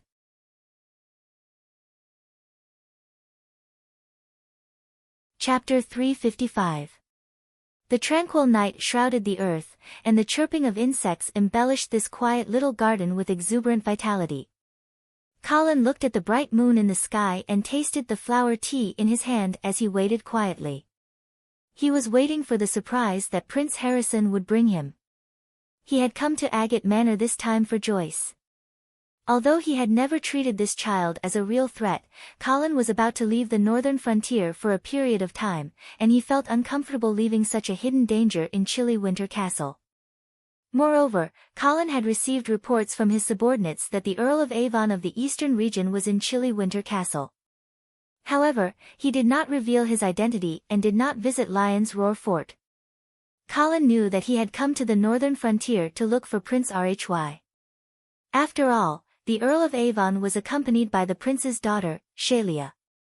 However, since they had come to chilly Winter Castle, it would be rude if they did not visit the Dukes of the North at Lion's Roar Fort. This made Colin feel that the scheming Earl of Avon was plotting something, so he did not dare to visit Lion's Roar Fort. Therefore, Colin had to nip this hidden danger in the bud before he left. As the night deepened, Colin was wondering why Prince Harrison had not made a move. Was he afraid at the last moment? At this moment, a servant rushed into the garden and reported anxiously. "Lord Earl, something has happened. It's finally here." Colin's heart skipped a beat, and he asked calmly, "What's wrong?" "Young Master Joyce, you should make a trip there yourself." Looking at the servant's hesitant expression, Colin rolled his eyes and quickly got up. "Let's go." "Yes." The two of them walked through the dark corridor and arrived at the backyard of the manor. The place was already surrounded by guards and servants, but they stood outside and did not dare to enter. When he saw Colin striding over, the manor's butler hurriedly went up to him and said respectfully, "My lord, Prince Harrison, Princess Judy, and young Master Joyce are all inside. There seems to be some conflict. Please go in and take a look." "Conflict?" Colin's expression changed slightly as he asked doubtfully. The butler didn't elaborate any further. He just used his eyes to signal to Colin that it wasn't convenient for this matter to be made public. Colin didn't ask any more questions and strode into the room. There were only 3 little ones in the room, and no one else. Princess Judy sat at the table, rubbing her sleepy eyes. She was not in good spirits. On either side of her, Prince Harrison and Joyce stood facing each other. Their faces were flushed red as if they had just quarreled. There was a flip chess set on the table, which the 3 of them had probably been playing earlier. However, the atmosphere in the room was very solemn. Seeing Colin walk in, Prince Harrison's eyes lit up. He hurriedly yelled, "Count Angeli, this Joyce actually dared to molest Sister Judy. Quickly send someone to..." "Nonsense!" Joyce retorted with a sharp voice, "You're slandering me." "I clearly didn't do anything." "What slandering?" "When I came in just now, I clearly saw that you were plotting against Judy." "You saw wrong. I was just checking on the princess." "Why did she suddenly lie on the table?" "Enough." Colin raised his hand to interrupt the 2 boys' argument. He then looked at Princess Judy and asked with concern, "Judy, are you all right?" "Aye." Princess Judy rubbed her eyes and yawned. "I'm fine. I'm just a bit sleepy." Colin frowned. He walked up and picked up the cup in front of Princess Judy. He brought it to his nose and sniffed. Prince Harrison immediately yelled, "Count Angeli, I suspect that Joyce put a drug in the water. Quickly get a potion master to examine it." Joyce was shocked. He yelled, "Nonsense! How could I put drugs in the princess' water?" Colin was a bit speechless. He had already smelled that there was something wrong with Princess Judy's water. He immediately guessed that it was Harrison who had drugged it and wanted to frame Joyce. However, this method was too crude. Well, he was still a child after all. It was difficult for him to come up with such a perfect plan. Colin was just thinking about how to help Prince Harrison smooth over this plan when he heard Prince Harrison yell again. "You still want to deny it?" Count Angeli, quickly look at Judy's neck. There are traces left by this Joyce. Joyce was obviously surprised. Colin also blinked. Clearly, he didn't expect this kid to have such a trick up his sleeve. He immediately walked up to Judy and asked, "Judy, is there something wrong with your neck?" Princess Judy seemed to have realized that something was wrong. She rubbed her neck and said in a daze, "It seems a bit itchy." Colin pulled open Judy's collar and saw that there was indeed a red patch on her neck. Prince Harrison immediately yelled proudly, "Joyce, are you still going to deny it?" I didn't do anything." Joyce's face turned red. He yelled in a wrong tone, "Count Angeli, this is all Harrison's doing. You mustn't believe him." Prince Harrison was not going to let him go. He said step by step, "Joyce, it's obvious now. There's no point in denying it. You used the excuse of playing chess to trick Judy into coming here. Then, you put drugs in her cup. You wanted to take advantage of the situation to do something bad." "Nonsense. I didn't. Joyce just kept shaking his head in denial. He couldn't produce any concrete evidence to prove his innocence. Prince Harrison, on the other hand, had a smug look on his face. He seemed to think that he had obtained irrefutable evidence. Looking at this familiar scene, Colin suddenly thought of the similar framing incident that happened in the Holy Light Church in Imperial Dragon City. Perhaps this was what they meant by like father, like son. Of course, compared to the framing methods of Emperor Reinhardt and Empress Medela, Harrison's method was too naive and could be easily seen through. For example, the marks on Judy's neck. Colin had already seen some undetectable catkins on her collar. However, this method was enough to deal with a brat like Joyce. Looking at him now, it was obvious that he was panicking. "Count Angeli, quickly get someone to arrest this Joyce. How can he profane the princess of the royal family?" I didn't. Joyce gave a feeble retort. Tears were welling up in his eyes. He was actually about to cry. Colin was secretly disdainful. He didn't do as Prince Harrison said and arrest Joyce. Instead, he said vaguely, "This matter needs to be investigated further. However, young Master Joyce, you should return to the Lion's Roar Castle first. Agate Manor is no longer suitable for you." Joyce obviously didn't expect Colin to let him go just like that. He nodded repeatedly and thanked him, "Count Angeli, you must investigate carefully. This matter really wasn't done by me." After saying that, he glared at Prince Harrison and ran out as if he was escaping. Prince Harrison stomped his feet anxiously and complained, "Teacher, why did you let him go just like that?" Colin ignored Harrison and asked Judy, "Judy, how are you now? Do you need me to get a priest to take a look at you?" Before Judy could say anything, Prince Harrison muttered softly, "I'm fine. I'll be fine after a nap." Colin glared fiercely at Harrison, then picked up the groggy Judy and placed her on the bed in the inner room. After giving a few more instructions to the maidservant outside, he turned to Prince Harrison and said, "Don't worry. Come with me."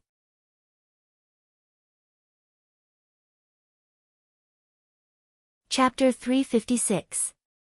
The night was getting darker. The hazy moonlight shone on the quiet forest path. Prince Harrison followed behind Colin with his head lowered. However, his cheeks were puffed up, and he looked a little indignant. "Do you feel that I ruined your plan?" Colin did not even turn his head, but it was as if he could already see Harrison's expression. Prince Harrison did not say anything in a fit of pique. He only nodded. Colin's lips curled up slightly, and he calmly said, "Do you know that sometimes, it's best to carry out the plan halfway?" Prince Harrison raised his head in surprise, a look of confusion on his face. Colin suddenly stopped in his tracks. He stared at Harrison's pupils with a piercing gaze, and suddenly asked, "Princess Judy is allergic to catkins, right?" "Ah. What?" Harrison was shocked. He was caught off guard, and his eyes darted around. His words also became stammering. Colin chuckled, and said, "You still want to frame Joyce like this? If you really make a big deal out of it, are you sure you won't reveal anything when you're questioned?" Harrison lowered his head, and he was also a little discouraged. He was probably dealt a blow. Colin did not say anything to comfort this overly immature prince of the empire. He only calmly continued, "Your framing method is too shallow, and there are too many loopholes. So, I'm actually letting Joyce go for your own good." "Are we going to let Joyce go just like that?" "But he's really annoying." Harrison mumbled softly. There was still a hint of indignation in his tone. Colin reached out to hold Harrison's shoulder. He stared into his eyes, and said, "Harrison, remember, don't let your emotions cloud your mind at any time. That will only make you become extreme, and you might even forget your original goal." Harrison looked up at Colin, and nodded as if he understood. Colin continued to ask, "Do you remember what our original goal was?" "Original goal?" Harrison thought for a while, and said, "It was to punish Joyce and make him stop trying to get close to Judy." "In that case, is there a need for us to convict Joyce?" "Huh?" Harrison looked at Colin in confusion, clearly not understanding what he meant. Colin explained with a smile, "Your story is full of loopholes. Although you can't fool me or most smart people, do you think Judy will believe you?" Harrison's eyes lit up as he finally understood. He said excitedly, "Of course. I understand, teacher. When Judy wakes up, I'll tell her everything that happened tonight. This way, she'll definitely hate Joyce and won't bother with him anymore." Colin nodded approvingly.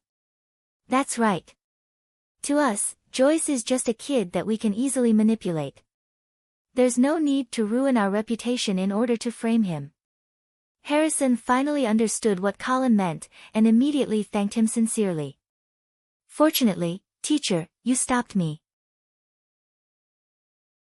Otherwise, if this matter really blew up, the royal family and the House of St. Hilda would send people to investigate. I'm afraid that would be really troublesome." Colin smiled faintly and leaned closer to Prince Harrison. His eyes flickered with a cold light as he said, "Don't worry. Furthermore, although we can't convict Joyce, we can still destroy him." Prince Harrison's eyes lit up, and he quickly asked, "Really? Teacher, what should we do?"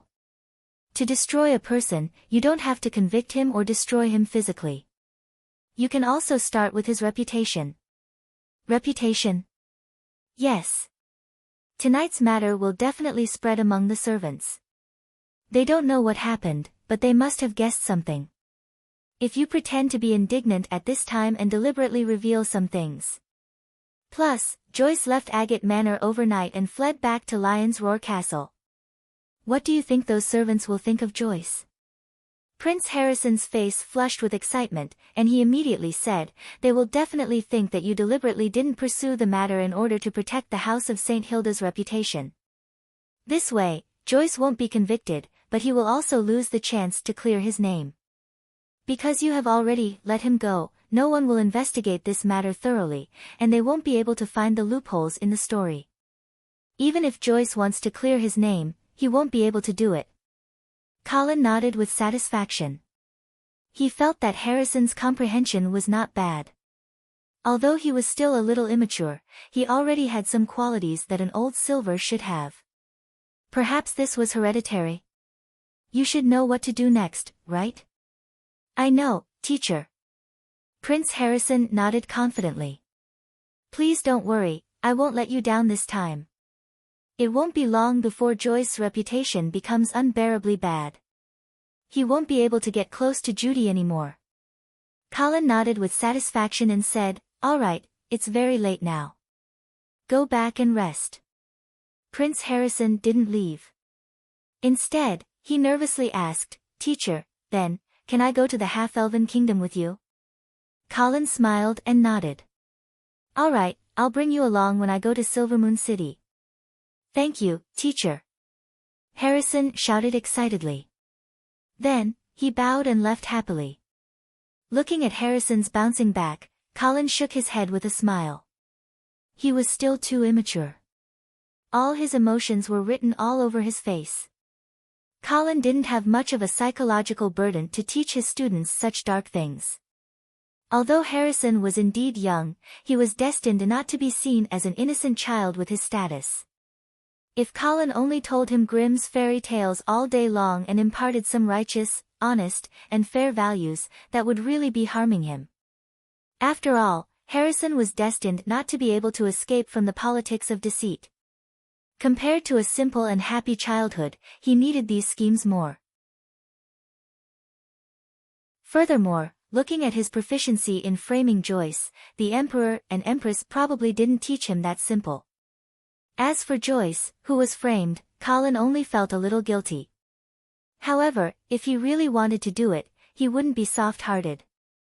After Harrison finished making up the story tomorrow, Colin would secretly add fuel to the fire and spread the news throughout the northern frontier, completely making Joyce die in society. Since this kid wasn't willing to be honest, he was no longer an underage child in Colin's eyes, let alone a brother-in-law. He was a political enemy that needed to be treated seriously. Furthermore, Colin was very clear that this political enemy had gathered a considerable force around him. Now, he had only gotten rid of the core of this force. There were still some branches and leaves that needed to be dealt with. Only then could he leave the northern frontier with peace of mind. At that thought, Colin looked in the direction of Winter City with a cold gaze.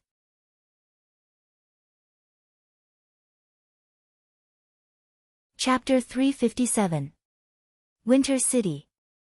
When the Earl of Avon walked into the dining hall in the morning light, he saw that Shalaya had finished her breakfast and was wiping the corners of her mouth. "Good morning, Shalaya. Why are you dressed so formally today?" Shalaya was wearing a red off-the-shoulder dress today. Her hair was tied up high, and a sapphire necklace hung around her slender and fair neck. She looked elegant and beautiful. She smiled at the Earl of Avon and said, "Good morning, Evan. I'm going to visit the Duke of St. Hilda at the Lion's Roar Castle today." The Earl of Avon frowned slightly. Shalaya saw this and immediately said, "I know you don't want to alarm the House of St. Hilda, but I don't want to continue searching without a clue. After all, this is the northern frontier. Without the help of the House of St. Hilda, we won't be able to find Father's whereabouts." The Earl of Avon sat down at the long table. There was already a sumptuous breakfast on the table. He wrapped the napkin in front of his chest and said with a smile, "All right. Since you've already made up your mind, I'll accompany you later." Shalaya was stunned. She thought that the Earl of Avon would refute her, but she didn't expect him to agree without saying anything. The Earl of Avon saw his fiancée's stunned expression and said with a smile, "But I still have to remind you that the House of St. Hilda might not be willing to help us. Besides, even if they are willing, they might not be able to track the whereabouts of a paladin." "I understand, but we have to try." Shalaya pursed her lips with a determined gaze. The Earl of Avon stopped persuading her and began to enjoy the breakfast in front of him. Shalaya didn't say anything else. She lowered her head and looked at the hollow patterns on the tablecloth, deep in thought. The dining hall regained its silence. Only the sound of knives and forks touching the plates could be heard.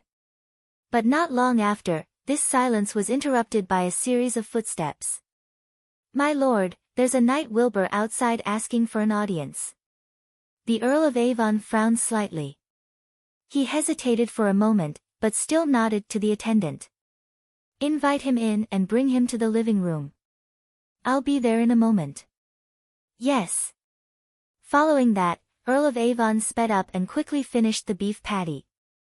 After drinking a few mouthfuls of milk, he put down his knife and fork, wiped his mouth with a napkin, and said to Saria, "I'm sorry. I'll go see Nightweb first, then I'll accompany you to the Lion's Roar Castle." Shelia smiled gently and nodded. "Okay." Earl of Avon got up and left the dining room. He quickly walked to the living room, but as soon as he entered, he was stunned. "Your Excellency." Nightweb immediately stood up and saluted. At the same time, a short figure beside him also stood up and saluted. But the Earl of Avon stared at the short figure and frowned. "Young Master Joyce, you shouldn't have come to my place." The Earl of Avon's cold gaze and words made Joyce feel a little helpless.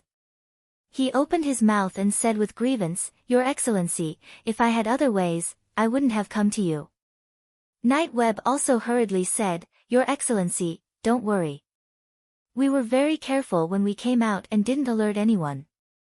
Also, they probably don't know that you live here, right?"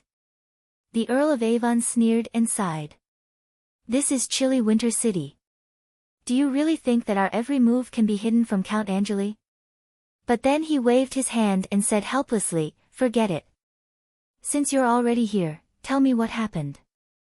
Joyce breathed a sigh of relief and hurriedly recounted what had happened in the agate manor in full detail. He kept emphasizing that he was innocent and that everything was set up by Prince Harrison. The Earl of Avon listened quietly and sighed again. "Joyce, if you didn't run back to chilly Winter City overnight, you might have a chance to refute.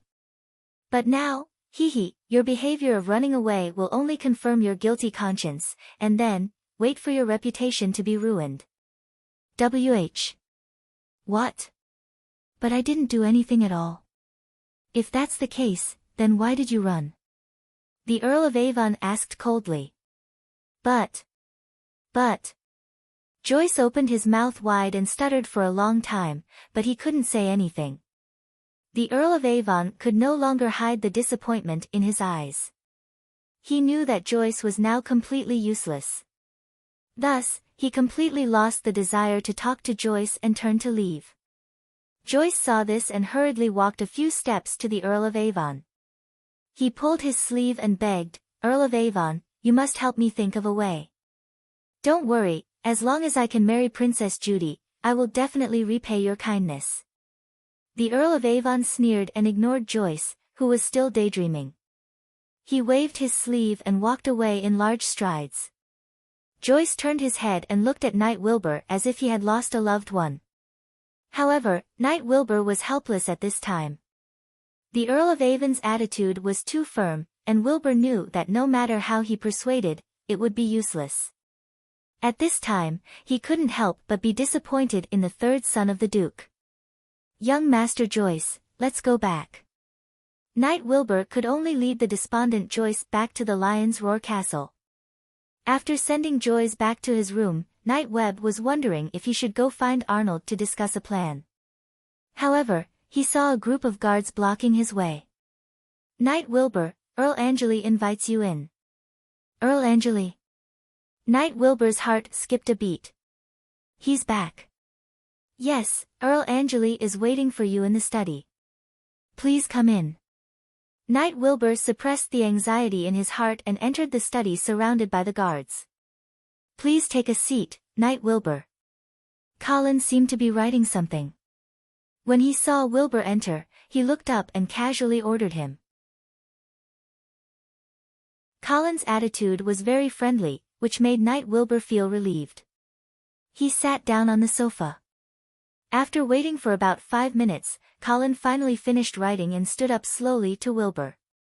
Wilbur quickly stood up and asked respectfully, "Earl Angeli, what can I do for you?" Colin laughed and said, "I've been busy recently, so I haven't asked you. Are you used to living in chilly Winter City?" "Of course, I was born here. I only moved to Imperial Dragon City when I was 8 years old. But from the bottom of my heart, I've always regarded myself as a northern frontier knight." "Well, that's good." Colin seemed to be relieved. Then, he took out a golden dagger from his waist and handed it to Wilbur. Knight Wilbur took the dagger and asked curiously, "Earl Angeli, What do you mean? Do you recognize this dagger? Yes. Wilbur nodded. This is the symbol of the Northern Frontier Guardian's authority. Colin smiled and said, as the Northern Frontier Guardian, do I have the right to order you, a Northern Frontier Knight? Of course. That's good. The smile on Colin's face became brighter. I'll order you to cut off your left pinky. WH. What? Knight Wilbur froze on the spot and looked at Colin in disbelief. However, Colin laughed and asked, didn't you hear me clearly? Do you need me to repeat it? Knight Wilbur's entire body turned cold as he realized that Colin wasn't joking. Why? Wilbur asked with difficulty. The smile on Colin's face did not change as he asked indifferently, don't you know the reason yourself? Wilbur opened his mouth, but couldn't say anything to refute. He had never thought that Colin's revenge would come so quickly and without any concealment. However, Wilbur realized that he couldn't resist at all. In terms of authority, as the guardian of the Northern Frontier, Colin did have the right to restrain Knight Wilbur. In terms of strength, Knight Wilbur clearly remembered that Colin had defeated him in one move back in Imperial Dragon City. Only then did he realize that he had no room to resist in front of this young count.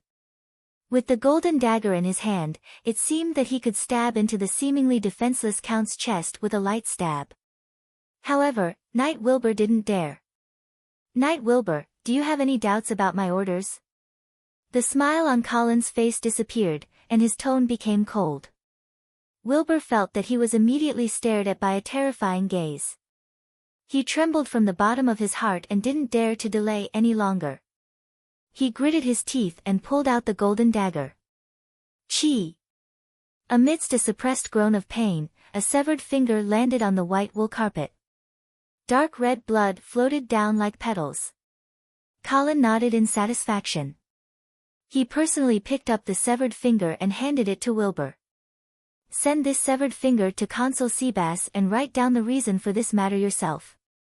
Knight Wilbur covered the wound on his left hand tightly. His entire body trembled in pain, but he still replied respectfully. Yes. After that, Colin ignored him and sat back behind the desk. Knight Wilbur placed the blood-stained golden dagger on the corner of the table and bowed respectfully. Then, he left the study as if he was fleeing. You're tuning into the Blissful Bookshelf YouTube channel. We're so grateful for your support, and don't forget to subscribe to join us on this incredible journey through captivating stories. Your generosity through donations truly makes a world of difference, as it's the primary source of revenue that allows me to expand and enhance this channel for you. Thank you from the bottom of my heart for being a part of this adventure.